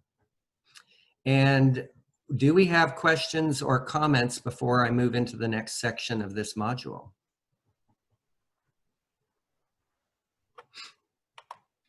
Mark, we don't have any questions so far in the chat box, but maybe I'll pause a minute in case anyone wants to unmute and ask anything. I've got a question there. You say that the +1 has to be in your area. I'll use myself as an example. I live in Liberty Lake, but I'm in a club in Spokane. Suppose I were to help start a club here in Liberty Lake or some outlying area. Would that help, or does it have to be in my C1 area? It would have to be in the area that you are the director for. That's the only way for international to track it.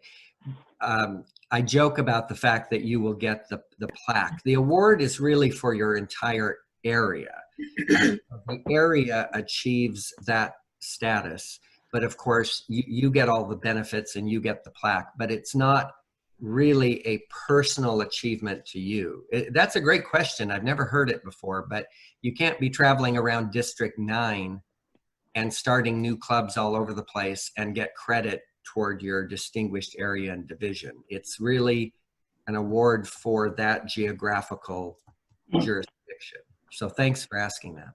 Well, then that brings up, I guess I would need to see a map of area C1 to see what district, what I cover and how I would be able to plan a new club in the area if that was a route I was to go. Well, I'm not in charge of district alignment, but Right.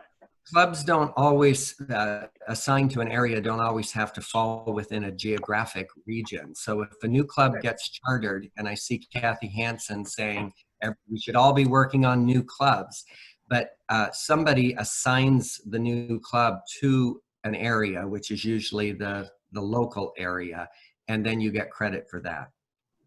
But this is Deborah. I'm going to jump in and say what we've done in the past. We've done some strategic planning. If an area director was critical and helpful and strategic in getting a new club started, for the remainder of that year, it would be assigned to his area. And then when we redo the alignment at the start of the next year, it would be aligned more geographically to where it would appropriately lie. Okay, great. So we will get a list. So we will get a list of what clubs are in our area. I'm in C4. And I would get a list of what clubs are in my area, right? Yes. Yes. I think yes, absolutely.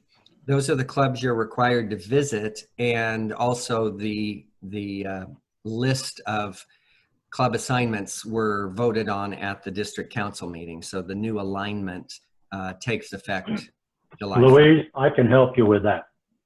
I sent that out to all of the leaders. I sent that out in an email. So you have it, but I do want to address Elaine Kelly had a question mark about when you were talking about the number of clubs, and she says you also have to have 3 clubs, right? Some may only have 2 clubs. Do some areas have 2 clubs? I thought 3 was the minimum for an area. It is. I'm just asking Elaine's question. Some appear to be at risk of only having 2 clubs, and I just think it's a qualifying mark on the district recognition program handbook that you have to have 3. Yes, I believe so. I believe the new alignment that was adopted has every area technically does have 3 clubs assigned to them. And yes, there is the chance or the risk of some clubs closing their doors sometime this coming year, in which case there's a great urgency to charter a new club in that area in order to maintain that minimum of 3. All right, I'll move on to the next section. Next slide, please. And we'll talk about the Distinguished Club Program. Again, most of you have heard of this. You've probably worked this within your own club as a club officer. There aren't really significant changes other than the focus for the very first time will be solely and absolutely on pathways. That's all that will count toward the new Distinguished Club Program. So yes, next slide, please. As was sort of referenced in passing earlier in this module, and as I'm sure everyone knows, the qualifying requirement for a club to be distinguished is to end the Toastmaster year, June 30th of next year, or for that matter, June 30th of this year, if your club is striving to be distinguished, with a minimum of 20 members or a net growth of at least 5. From your baseline number on July 1st, whatever that number was, you need to have a net growth of 5 new members or hit or surpass the 20 member mark. And that qualifies you for the Distinguished Club Program. If you don't hit that qualifying mark, the club cannot be distinguished no matter how many of the DCP goals are met. So don't take your eye off of that qualifying requirement. And as area and division directors, keep track of that on the dashboard as the number of paid members, especially after each of the dues renewal periods come on. Where are they toward that qualifying requirement? Next slide, please. In fact, yeah, these two slides just explain how that is calculated. Next slide. And the next slide. So here you go. The new list of the 10 goals or points you can earn toward the Distinguished Club Program. The manual achievements of competent communicator, advanced leader, silver, bronze, silver, gold, they're gone. They will be gone after July 1st. And for those of us who have memorized all of those for the last 25 years, it will be time to set them aside and memorize this new list. So of the 10 points that any club can earn, 6 of them, just like in the old plan, 6 of them are educational goals based on pathway levels. A club would get 1 point if 4 members complete pathway level 1. They'll get a 2nd point when 2 members complete pathway level 2. Then they'll get another point if 2 more members complete pathway level 2. And that could be the same member if they're working on a second path. If they're working on a second path. They would get another point if 2 members complete pathway level 3. You can earn another point if 1 member completes pathway level 4. And 1 more point when 1 member completes pathway level number 5. So we will now and into the future be talking about pathway levels and not manuals. It's time to get on the pathways train. The remaining points toward the goal are the same that they've always been. You get a point when the club recruits 4 new members, and you would get another point if they recruit 4 more new members beyond that. Now that's just brand new faces. That does not mean a net growth. Your club could lose 4 members and get 4 more members. You've had a net growth of 0, but the 4 new members count toward getting you a point in the Distinguished Club Program. That can include dual members, people who are already members of other clubs, have joined your clubs, or reinstated members, but it has to be additional members to your club, but not a net growth. Same rule that it's always been. And then finally, points for the 2 administrative goals. The first one is a minimum of 4 club officers trained during each of the 2 training periods. Hopefully you know when those windows are. The club officer training period is June 1st to the end of August.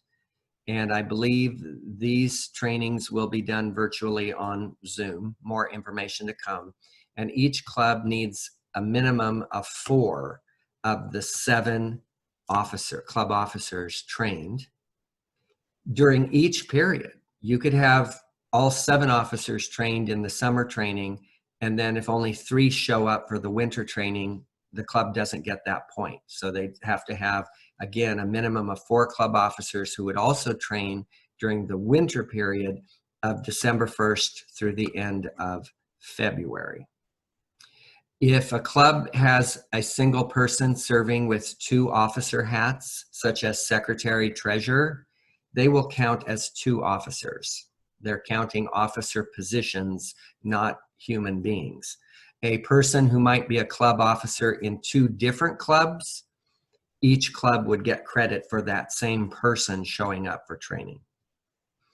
The final goal, goal number 10, is submitting the dues renewal report on time, at least one of the 2 rounds, and submitting the club officer list on time before each deadline. And as Deborah, I believe it was Deborah, said earlier, that clock starts ticking right now. So each club should get their officer list submitted to Toastmasters International by or before June 30th in order to count toward goal number 10. And then if they submit their dues renewal before October 1st, they will have earned that goal come October 2nd. So next slide. This hasn't changed from the last 25 years of how a club becomes distinguished. If the club meets 5 of the 10 goals and the qualifying requirement, they're a distinguished club. Minimum of 7 of the 10 goals and the qualifying requirement, they're a select distinguished club. And 9 or 10 of the 10 goals plus the qualifying requirement, they're a president's distinguished club. And so now you see how achievement of your clubs in this program ties in and ties back to if you want to be an area, a distinguished area, and a distinguished district. You need to help your clubs and motivate and encourage them to be a distinguished club so that benefit trickles up or trickles down, however you want the pyramid to point. So how do we do that? Next slide, please. You should encourage each of your clubs to develop a club success plan. They're going to have new officers, quite possibly a new club president, starting July 1st. And if they're not working on it already, then certainly during July and August, they should develop a club success plan. This is in the leadership manual, or you can download it from Toastmasters International, item number 1111. So that on paper, they develop how they are going to move toward becoming a distinguished club. And then they will chart their progress. And here's the key thing. Assuming clubs develop a club success plan, they need to share it with you, the area director and the division director. You should have copies of club success plans for each of the clubs in your jurisdiction. And this will make the visitation reports easier when the area director visits the clubs, is to have a copy in advance of the club success plan. So contact your club presidents and say, you should be doing a club success plan and please share the results with me. Now this can be done in many different ways. Next slide, please. This is one of, I think there were 3 or 4 in the original module, and I just selected one to show us an example of a club that used the calendar as their success plan. That each month they would have goals of officers getting trained, new members being recruited, current members achieving certain levels in pathways. So you can certainly use the calendar itself to figure out what you want to achieve each month and whether you're on target. Other clubs use other methods. Next slide, please. Now this, as Mary showed earlier, is the very small copy of the Area Directors Club Visitation Report. This comes straight from TI, and I find it curious that it still says Area Governor at the top of that heading. Obviously an old copy, but all of the content is the same. So Mary already talked about this and the elements in it, and I would just offer 2 suggestions. One is, I already said this, don't wait till the last minute. Some people always do. They wait till the very last week of May, very last week of November to do the visitations, but don't. Try to get this done weeks before that deadline so you don't feel rushed, and that you file it at least a few days before the deadline so the TI data server, computer server doesn't crash on you. And secondly, if for some reason in your personal life you cannot make that visitation, don't just blow it off. Talk to your division director. Perhaps the division director or some other official can make that visitation and fill out the form and provide you with the information. It's a benefit for the club to have a person assess their progress, as well as, of course, a benefit to you and your leadership skills. But don't just blow it off. If you need help, you can't visit that club, contact your division director and see if there's an alternative way of getting that visitation done. And again, don't wait till the last week to do that. Start planning ahead, and if you need a substitute, someone can arrange that. Now, next slide, please. Let's talk about moments of truth. Moments of Truth is a module. I believe it fell within the Successful Club series. It will be continuing forward as an educational component. And some of you have taught this, and some of you have participated in this in your clubs, and some of you, sadly, maybe have never seen it or even heard of it. It's meant as a tool for club self-assessment, and it will take up an entire club meeting. The materials say that it will take 45 minutes. Now, just plan on an entire meeting because there's group discussion and report. It's an entire meeting for Moments of Truth. It is designed so that someone in the club can lead it, such as the Vice President Education. But if no one in the club wants to lead it, you, the area director, or someone else from outside the club could lead it. It has the exact same 6 elements that are on the area visitation report. The exact same 6. First impressions, membership orientation, fellowship, program planning, membership strength, and achievement recognition. In other words, the club identifies where it's doing well and where it needs improvement. Encourage your clubs to do Moments of Truth in July or August or September, and they can build their club success plan around that. And again, if they don't want to go through it themselves, offer to teach it yourself. The materials are all designed so it's easy to do. Next slides, as we're heading toward the wrap up here. Area and divisions also have a success plan page that you can chart out and design how you're going to be a distinguished area, distinguished division. I don't know if you share those upline to the trio, but you probably should do that. Next slide. That just is an element saying that your district might add additional goals or accomplishments they'd like to see you achieve beyond the ones I've talked about today, which are the bare minimum to get your achievements. And finally, a bunch of slides I'm going to go through real quickly, just some tools that are available to help you achieve these goals. Keep track of the club data at least once a month. Go on Leadership Central and track the data. Keep in contact with the club officers, in particular the primary ones. Visit the clubs at least twice a year, but probably more. Next slide. I don't know why all those say 1. Visitation opportunities. Of course, we're not doing a lot of ones in person, but right now in July, you can offer to do a club officer installation ceremony. There's a whole ceremony for that. Of course, club special events you could appear at, special trainings like Moments of Truth, and you'll see the club officers at area and division council meetings, which hopefully you'll hold at least 1 or 2. Encourage them to do the Moments of Truth module. Encourage them each to have a club success plan. Next slide.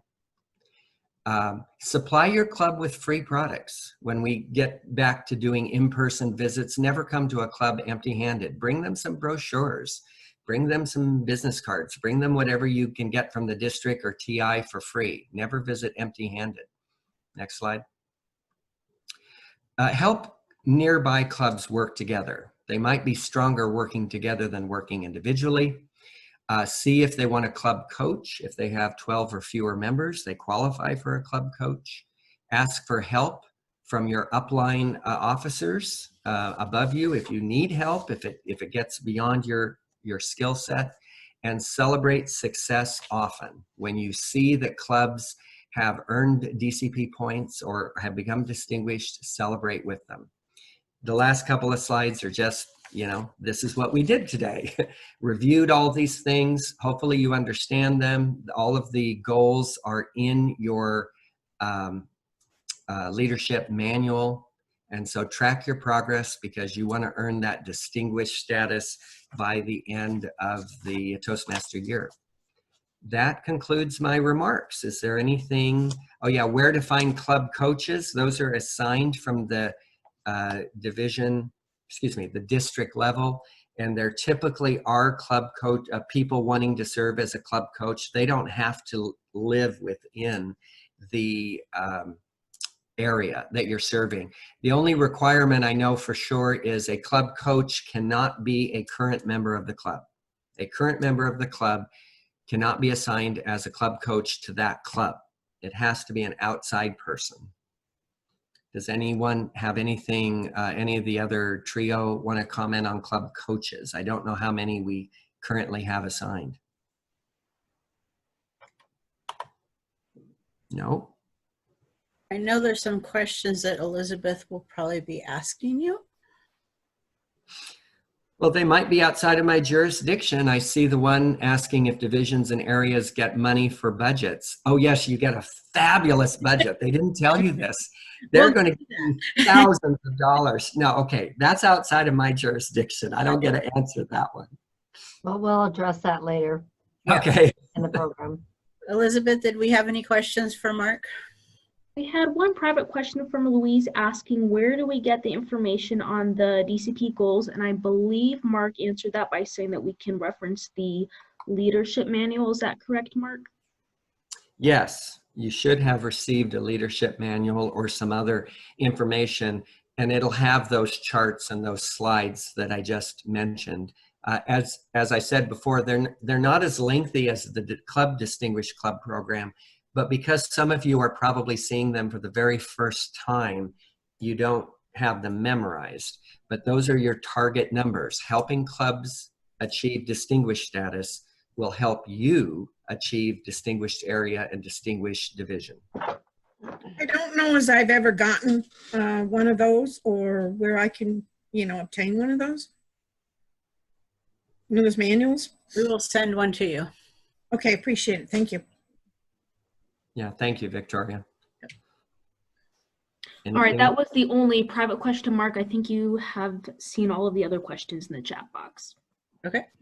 And those of you who aren't asking questions but offering suggestions in the chat box, that's very much appreciated. Thank you. Is this the manual you're talking about? Could very well be. Serving clubs through visits, a guide for area directors? Well, that's the special club visitation manual. I'll admit I haven't reviewed the contents myself, but I would hope that in there they do have the criteria for distinguished area, distinguished division. But that's not specifically the manual I'm talking about, which is the leadership manual. The district leadership manual, it was sent out to all of you in the email inviting you to this meeting, but if you need it again, I can send it to you. Thank you, Deborah. All right. Thank you, Mark. I know when I was training and found out that they had these recognitions for area and division director, I was like, what? You mean we can get recognized? And that's where I set my bar. So I hope you all do as well. Thank you so much. Next up is this person. I had the privilege of spending some time with her a couple of weeks ago and getting to know her. She is a member of our trio, and she has got the energy and fight that she is just going to help us build and grow in our division. So please help me welcome Karen Mobley. Thank you, Victoria. It's my privilege and honor to be able to join you today as your incoming Club Growth Director. For today, we're only going to focus on building new clubs. We'll save dealing with club membership growth and the struggles for a later time. Today, I just want to focus, as I said, on new clubs. All right, there we go. All right, so today this module is going to cover the mission and goals, club builders, and the club building cycle. This module, like Mark's, takes an excessive amount of time, so I've pared it down as well. There's a lot of material I didn't know, and so we'll be learning about this together. There are 2 mission statements. There's the Toastmasters International Mission Statement, and then there's the District Mission Statement. The District Mission Statement is how the Toastmasters International mission is fulfilled. By building new clubs, that is the way to empower more individuals to become better communicators and leaders, and that helps to fulfill the new club portion of the district mission. What does that mean for all of us? For the benefits for you as an existing Toastmaster member, you have the fulfillment of introducing others to Toastmasters. You get the reward of helping new members. There's additional leadership development. You make new contacts and networking with new and existing members. Then there's also the component for the district recognition for the area and division, as Mark discussed in his module. What about the benefits to people who are joining these new clubs? They develop more effective communication skills. They get improved self-confidence. They undergo leadership skills development. Some people who are new to Toastmasters will think that they have zero leadership skills. And as we all know, everyone has leadership skills. We just have to find them and develop them. And the little baby steps we do just by taking a meeting role helps everyone to develop those leadership skills. And that's going to be critical for people who thought they never had any. They will develop the confidence to then go on in other areas of their lives and achieve whatever it is that they want to achieve. There's opportunities to meet new people. They get to develop contacts and networking with all of us. And as they go out to help build new clubs, they get to continue expanding their contacts and networking skills.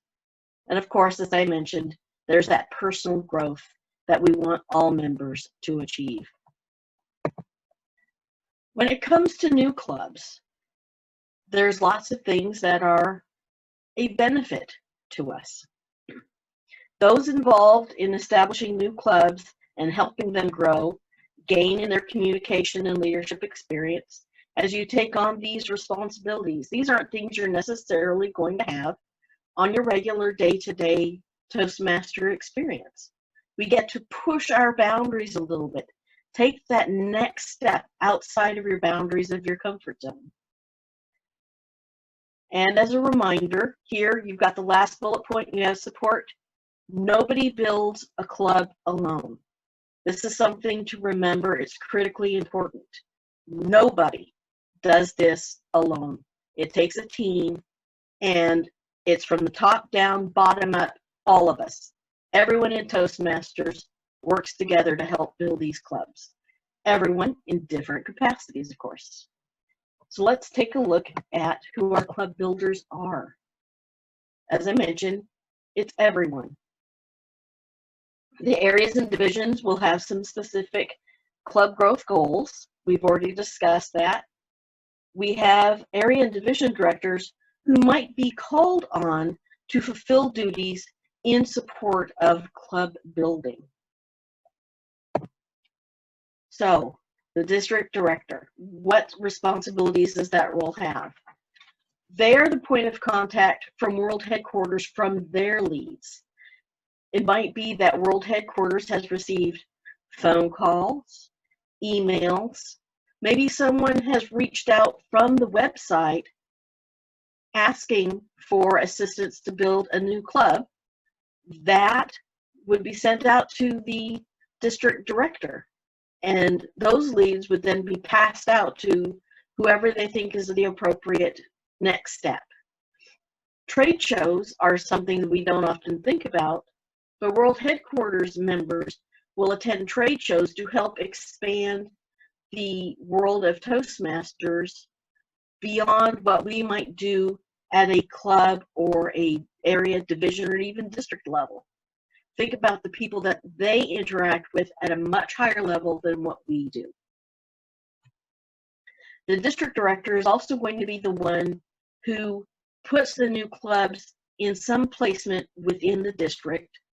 And then at the end of the year, when we have our realignment process, that team will look to see what's the most appropriate placement for the year going forward for these new clubs.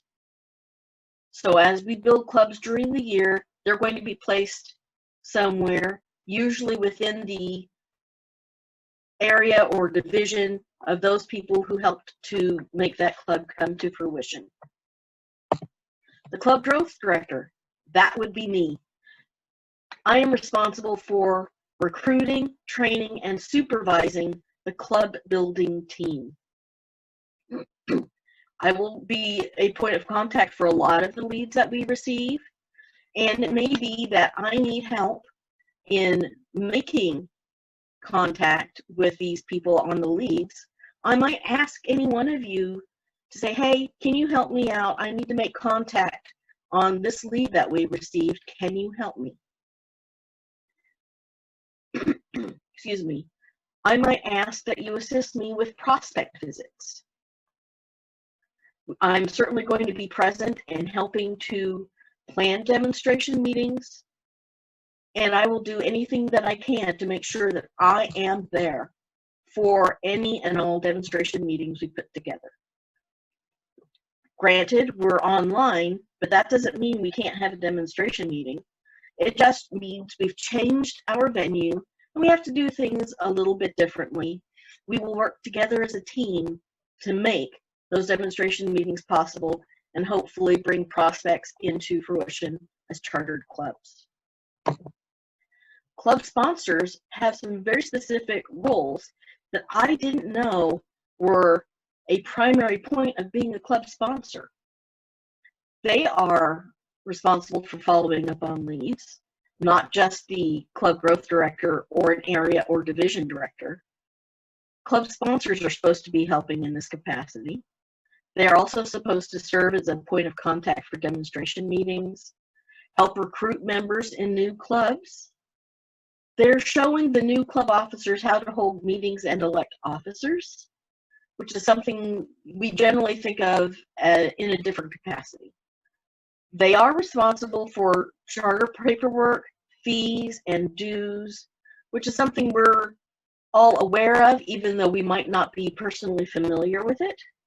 One thing I want to ask is any sponsor who's going to be doing the paperwork needs to have that double checked with either myself or the district director to make sure we've dotted our I's, crossed our T's, we've done our work on the front end so that no errors go out to world headquarters and cause problems or delays in chartering a new club. We want to keep that momentum going.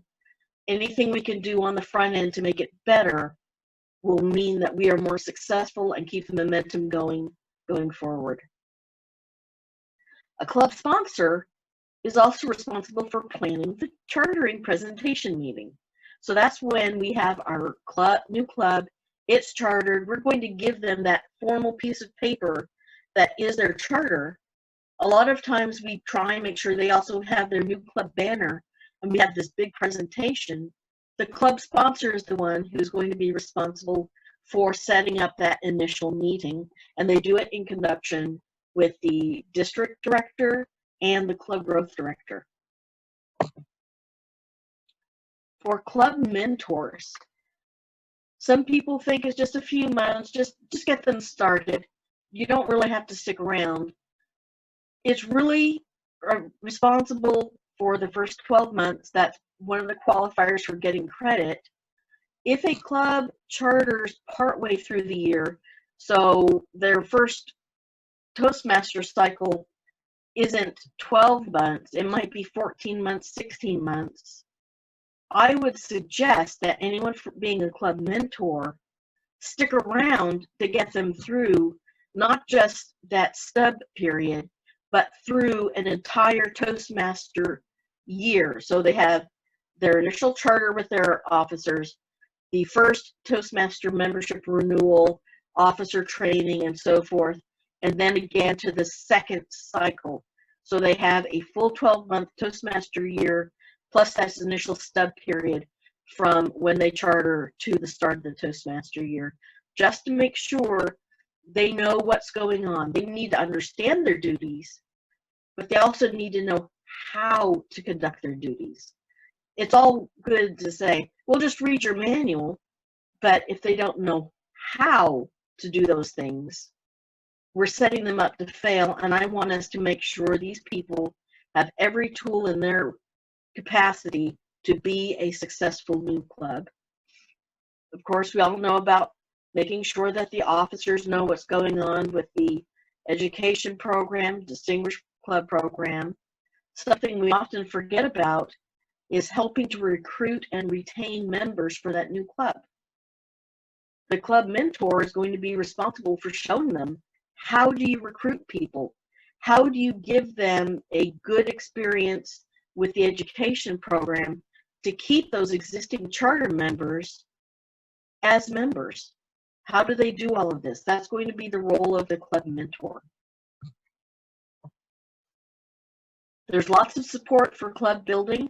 It's a team. Nobody does it alone. I can't say this enough. Nobody does it alone. There are demonstration teams. We have the area and division directors, which is all of you. You're part of the club building team. We don't have a club extension committee or a marketing committee, but that's something that we could do. Just because we don't have it or used to have it, stopped having it, doesn't mean we can't create a new one. Why not? Help us to generate leads. Help us to find people who would be good quality club sponsors, club mentors. And then I ask that you help to facilitate and attend the demonstration meetings and any pre-charter information meetings. Let's make sure we get everyone off to a good start. There is a club building cycle. Who knew?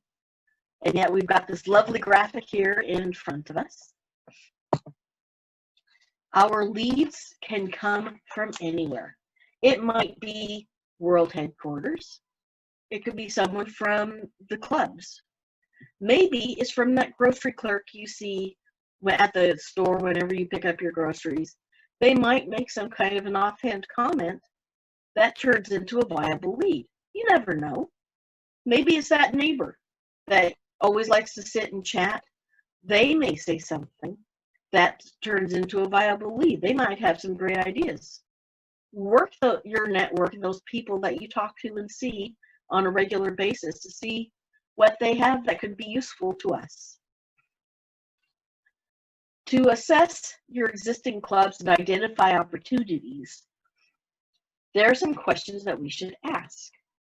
How many clubs do we have in an area or division? Are there any companies existing within those areas or divisions that could support clubs?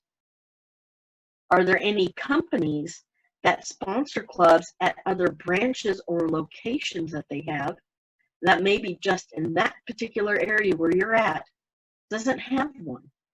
It's worth a conversation.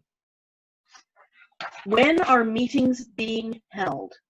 Perhaps we've got a day and or time combination where no clubs are being having meetings, but that would be a prime opportunity to create a new club and serve a need that is going unmet.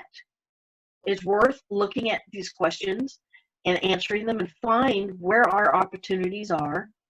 Toastmasters recommends that our target opportunities are in communities of over 2,000 or any companies or corporations over 150 people. Why did they choose these numbers? This has to do with being able to support your charter strength and then deal with membership turnover. If we want to maintain our charter strength and qualify for distinguished program, is that 20 members? That's our key. Well, we have to have enough humans to do the turnover with. that's going to require a certain quantity of people to keep the club viable. That's why they have these as target opportunities. How are we contacting them and qualifying them? Well, we have to follow up on leads when requested. If we receive a lead, we need to go out and contact them. We need to understand, if it's a business, what are their needs? What's going on? What kind of a business is this? And how can we fill it? We need to ask them questions about why are you interested? What's going on with them? Wherever the conversation leads, ask questions, because we want to find out what is their need and how we can fulfill it. Toastmasters provides a unique opportunity for an education program that's affordable, it's self-paced, and it genuinely helps people grow. But if we don't address the questions and the needs of these organizations or community members, we're never going to know and give them what's in it for them. This is something that will always come up. We need to make sure we focus everything, point it at their what's in it for them. Cost will be a big one, but that might not be an issue for them. They want to know how Toastmasters can benefit their people. How can they make them better educated in communication, leadership, how they can grow their leaders from within their organization. We have pamphlets for this. One specifically says, grow your leaders from within. What a great thing that we can use as a resource to help answer some of these leads.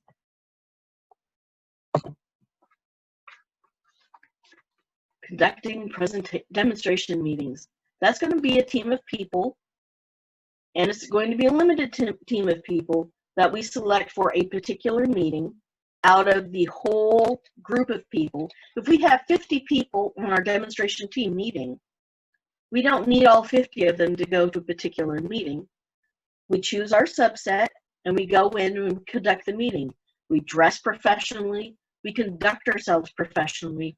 We want to go in and put our best foot forward. We have a lot of resources available to us. Besides the team that puts on the meeting, we have a resource called How to Build a Toastmasters Club. This is a step-by-step guide for chartering a new club, and it has lots of great information into it. There's lots of promotional material that Toastmaster gives, and we put those together in packets that we then take to the in-person meetings. All of these things are available electronically. We can do a virtual demonstration team prospective member packet. There's no stopping us. We're not limited to in-person. The only thing we're looking at is changing venue, not what we do, merely how do we deliver that to the people that we want to create a new club with. After the meeting, we need to make sure everyone is ready and available to address any questions and concerns. At the end of the meeting, we need to make sure that we're addressing everything. After we leave the meeting, we need to make sure that we're continually available to answer their questions and alleviate whatever concerns that they might have. Only after we have completed that phase, shall we say, that's when we ask the question, may we have the opportunity to establish a new club at your firm or your organization and so forth. A community group will say yes or no right away. An organization has a different process they go to, and we need to respect that process. When it comes to chartering, again, we have the resource here, How to Build a Toastmaster Club, step-by-step guide. This is where the club sponsor responsibilities kick in. They help to get the minimum quantity, the 20 plus members for charter strength. They're the ones who submit the application to organize, as well as the chartering fee. Then they help the club with electing officers. adopting a club constitution, submitting the charter forms, scheduling the presentation meeting. When TI receives that application to organize a Toastmaster club, they will send the club sponsor a chartering kit that has the additional documentation and forms and so forth that you are going to need to move to the chartering process. The club mentor steps in after they've gone through the chartering process. That point is when the sponsors typically hand over the club to the club mentors, who then take on the duties to get the clubs to the next 12 months.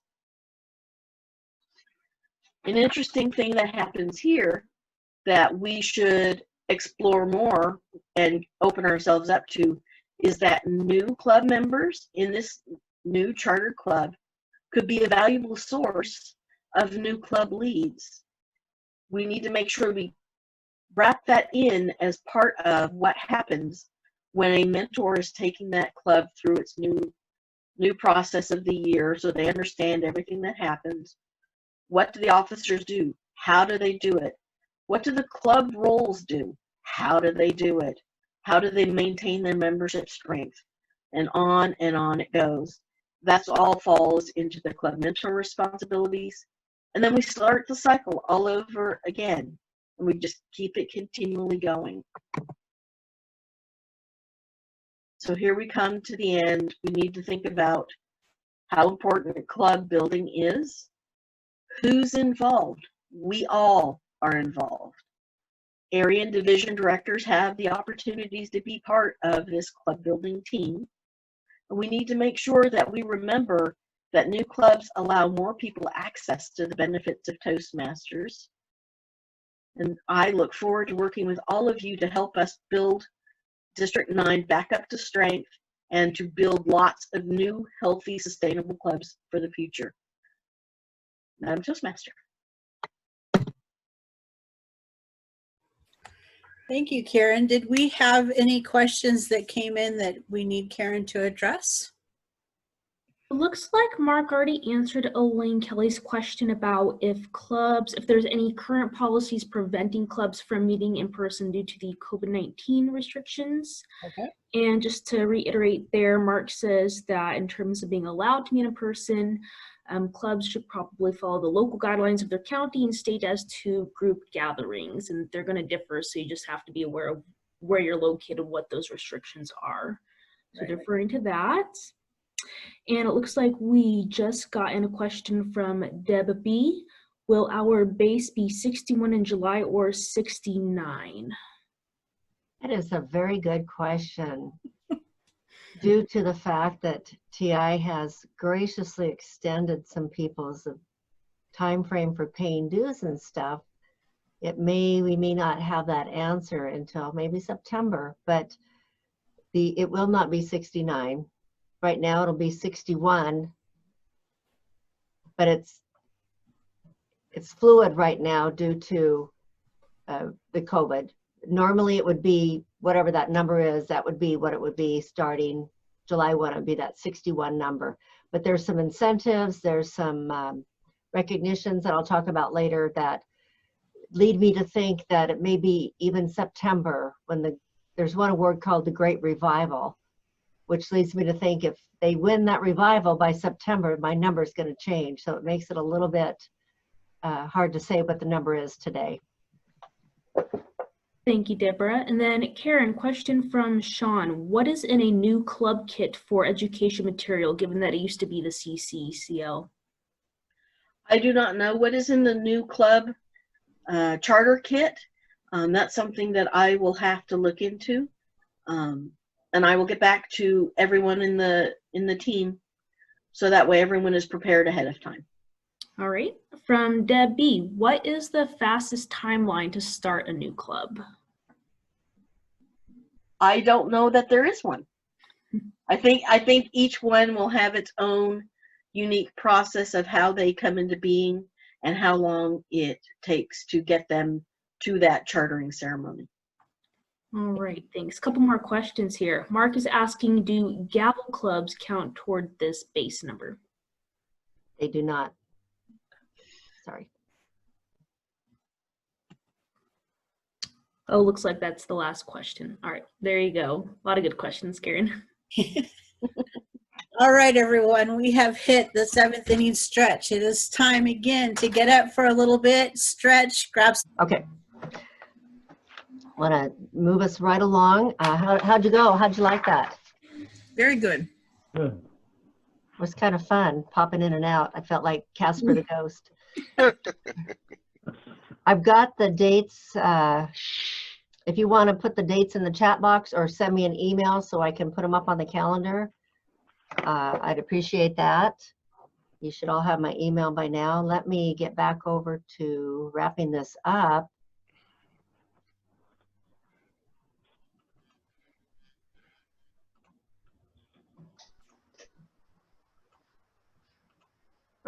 All right. Get out of my way here. So we did that. Oh, now I wanted to I don't want to go there yet. Just a minute. I want to call on some people before we get to the final wrap up here. First, I want to call on our Powerhouse editor, Kathy Hansen. Do you have anything you want to say about the Powerhouse? Yes, I have 3 opportunities for everybody. Number 1, to spread the word about the newsletter, because there are a lot of people in the district who don't know that we have a newsletter. In fact, I would venture to guess that some people in this training didn't know we had a newsletter. But the current incarnation of the district newsletter, the Powerhouse, has existed since 2012. I believe there was one before that, and Nancy Shadow revived it in 2012 when I was also editor. Anyway, so when you're making area visits, it would be wonderful if you would spread the word about the newsletter. Mary Syrie kind of alluded to that in her talk as well.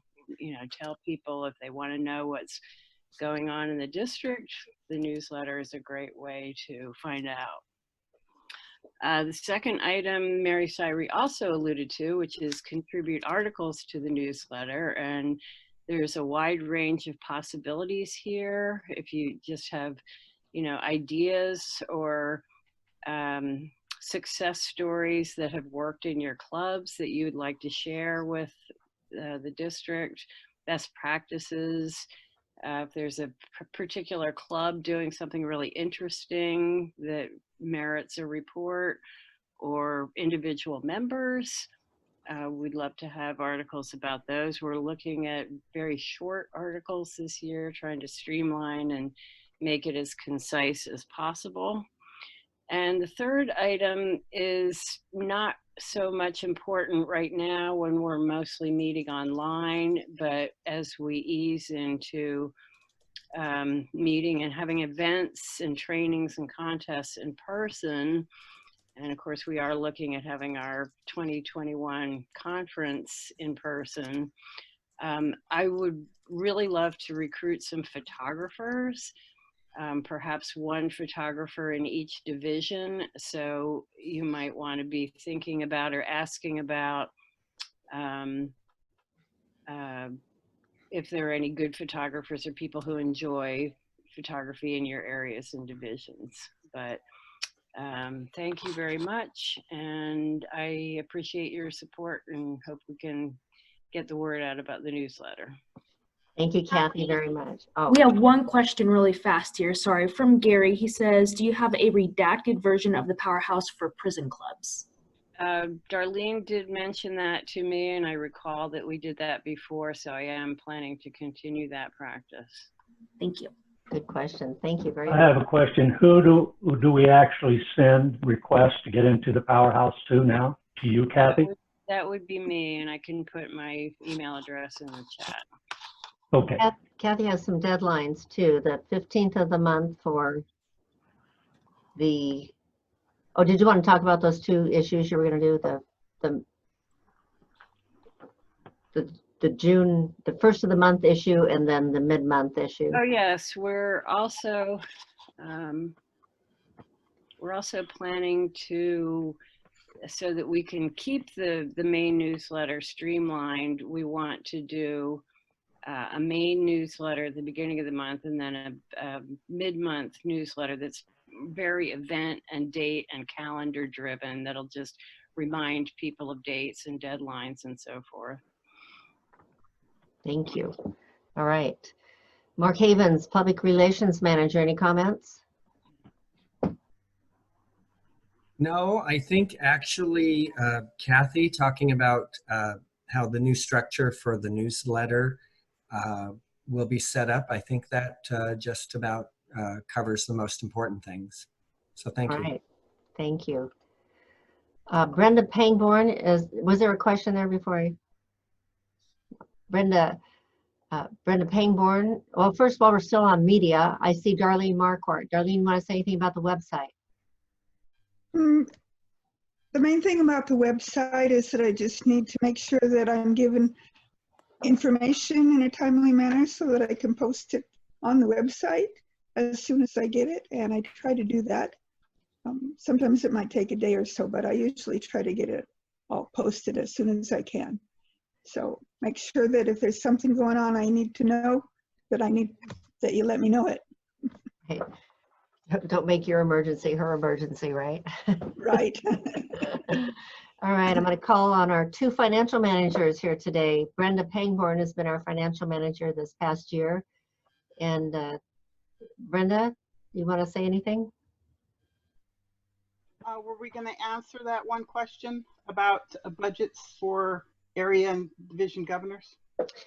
Yeah, all I was going to say about that is we are building our budget now. If you have any requests, you could send them to me. I will tell you we are down in membership payments, 435 members at this time, which equates to a lot of dollars that we won't have to spend on anything. So for now, since we're online, there is nothing budgeted currently for area and division directors. That I anticipate that will change as we develop our budget, which will have to be finished by August 31st. So if you have budget items you would like to have considered, please send them to the trio and to our financial manager, which is incoming is Leslie Downing, who's on this call today. Brenda, anything else? Well, this was a lessons learned from last year where we had announced the budget, but that was before the total budget was made. So it caused us trouble. So that's why we're trying this improved method of doing the budget first. And yes. I'm helping with training of our new incoming finance manager. In fact, I think probably it's going to be our last training session. Let me know if you are available on Sunday, because I have the financial district reserve statement has just come in. Are you talking about this Sunday, like tomorrow? Yeah. I'm not available. Okay. I've got three other meetings, sorry. All right, thank you, Brenda, for that. And Leslie, anything you want to say? No, great training, and I'm excited and nervous for my new finance manager position, but I did have a good trainer, so I feel that all will go well. All right, thank you. Karen Mobley, anything? Okay, I'm going to wait to call on Vicki. Last closing remarks here are that all of you that are serving as district leaders need to sign an officer agreement release form. And I've sent that all to you, but I haven't gotten very many of them back. So please take some time this week and find that form. If you've lost the form, let me know. I will send you the form again. And but I have to have it, and I have to turn it in by, I won't tell you what the date I have to turn it in by, but I will tell you it's sooner rather than later. So I'd appreciate if you would get those to me by the end of this month at the latest. Remember, I talked about the club officers that some of the clubs haven't turned their slate in yet. Please reach out to those clubs, look at the dashboard, because that is going to count for next year's DCP point. And that's an easy DCP point. Get those clubs in.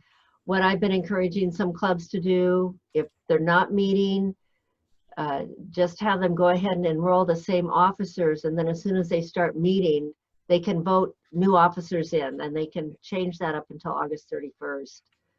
If they are meeting, they just need to get that done. They can do it via email. TI's allowed that online, so encourage them to get those in. If you need help figuring out which one those are, I would be happy to go over the dashboard with you.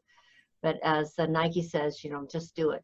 And I love that Angie Persico reached out and joined our District 9 Facebook page this morning. Thank you for doing that. And I encourage anybody on Facebook, go to our D9, our Toastmaster District 9 Facebook page, and join it and help spread the good news about Toastmasters in District 9.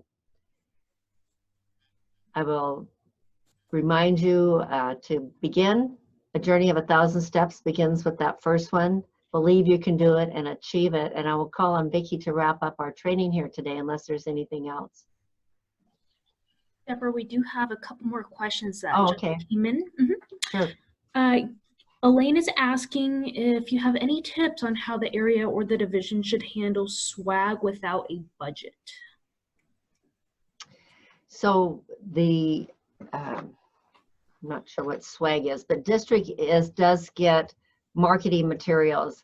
And part of our budget that we're planning on is adding quite a bit to the postage budget so that we can mail out to the different area and division directors or even the clubs themselves some marketing materials so that they can have those supplies. Because every time we place a district order, we get a certain amount of free materials that we can get.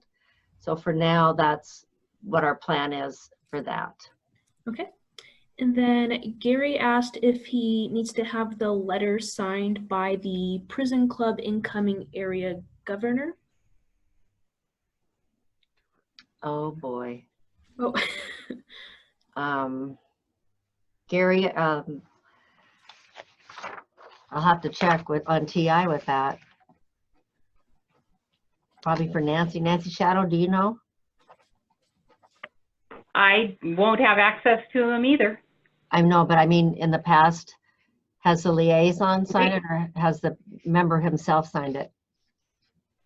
We've never had anything that we had to sign. It was just internal for the district, not for TI. So.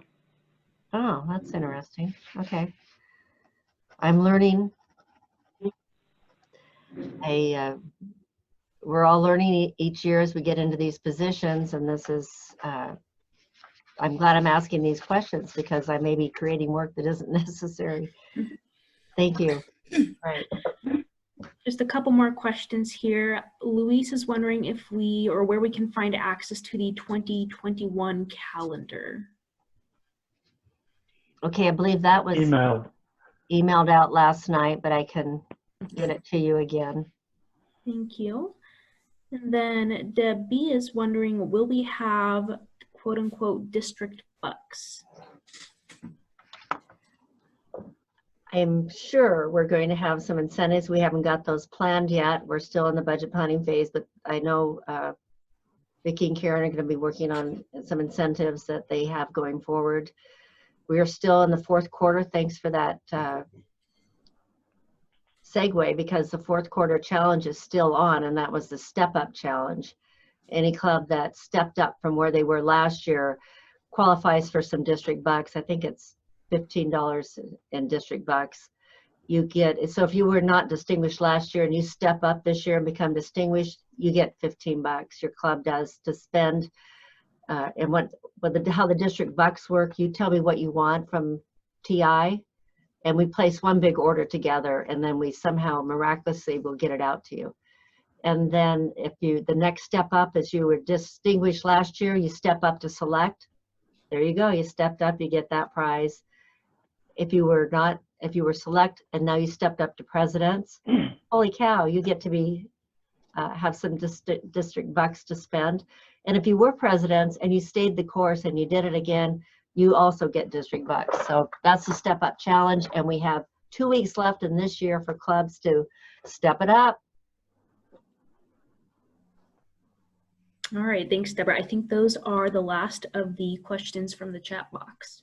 All right. All right. Well, I would like to thank everybody, and I do have an announcement. We will be having our club officer training on June 27th.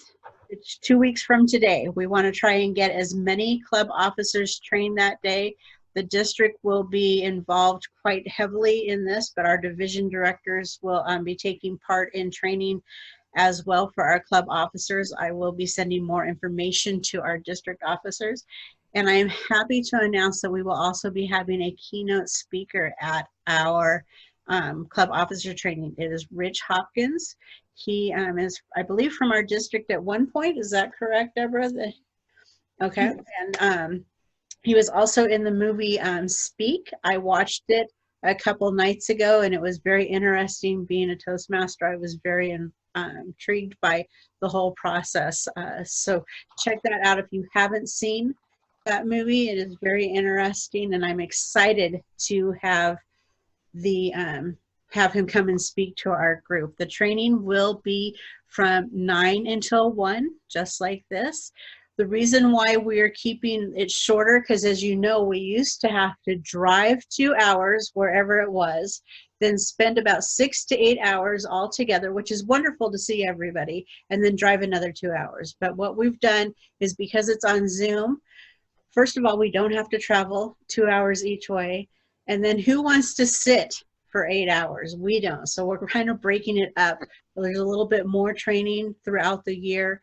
And if there's anything specific that you want us to train on, please reach out to somebody in the trio or division director or anybody that can get a message to us of what you would like to see, because we will be having ongoing training throughout the year. I know it is a lot of information to take in at once, and that's why we just want to give little bits together. Any questions? All right. It's wonderful to see all of you, and I look forward to seeing as many of you as possible in a couple weeks. Have a great day. Thank you, everyone. Thank you. Thank you. Thank you. It was good. Thank you. Yeah.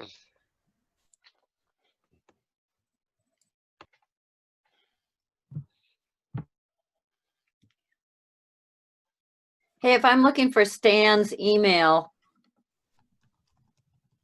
where do I find it? I thought he put it in the chat. He did. I can email it to you. Oh, thank you.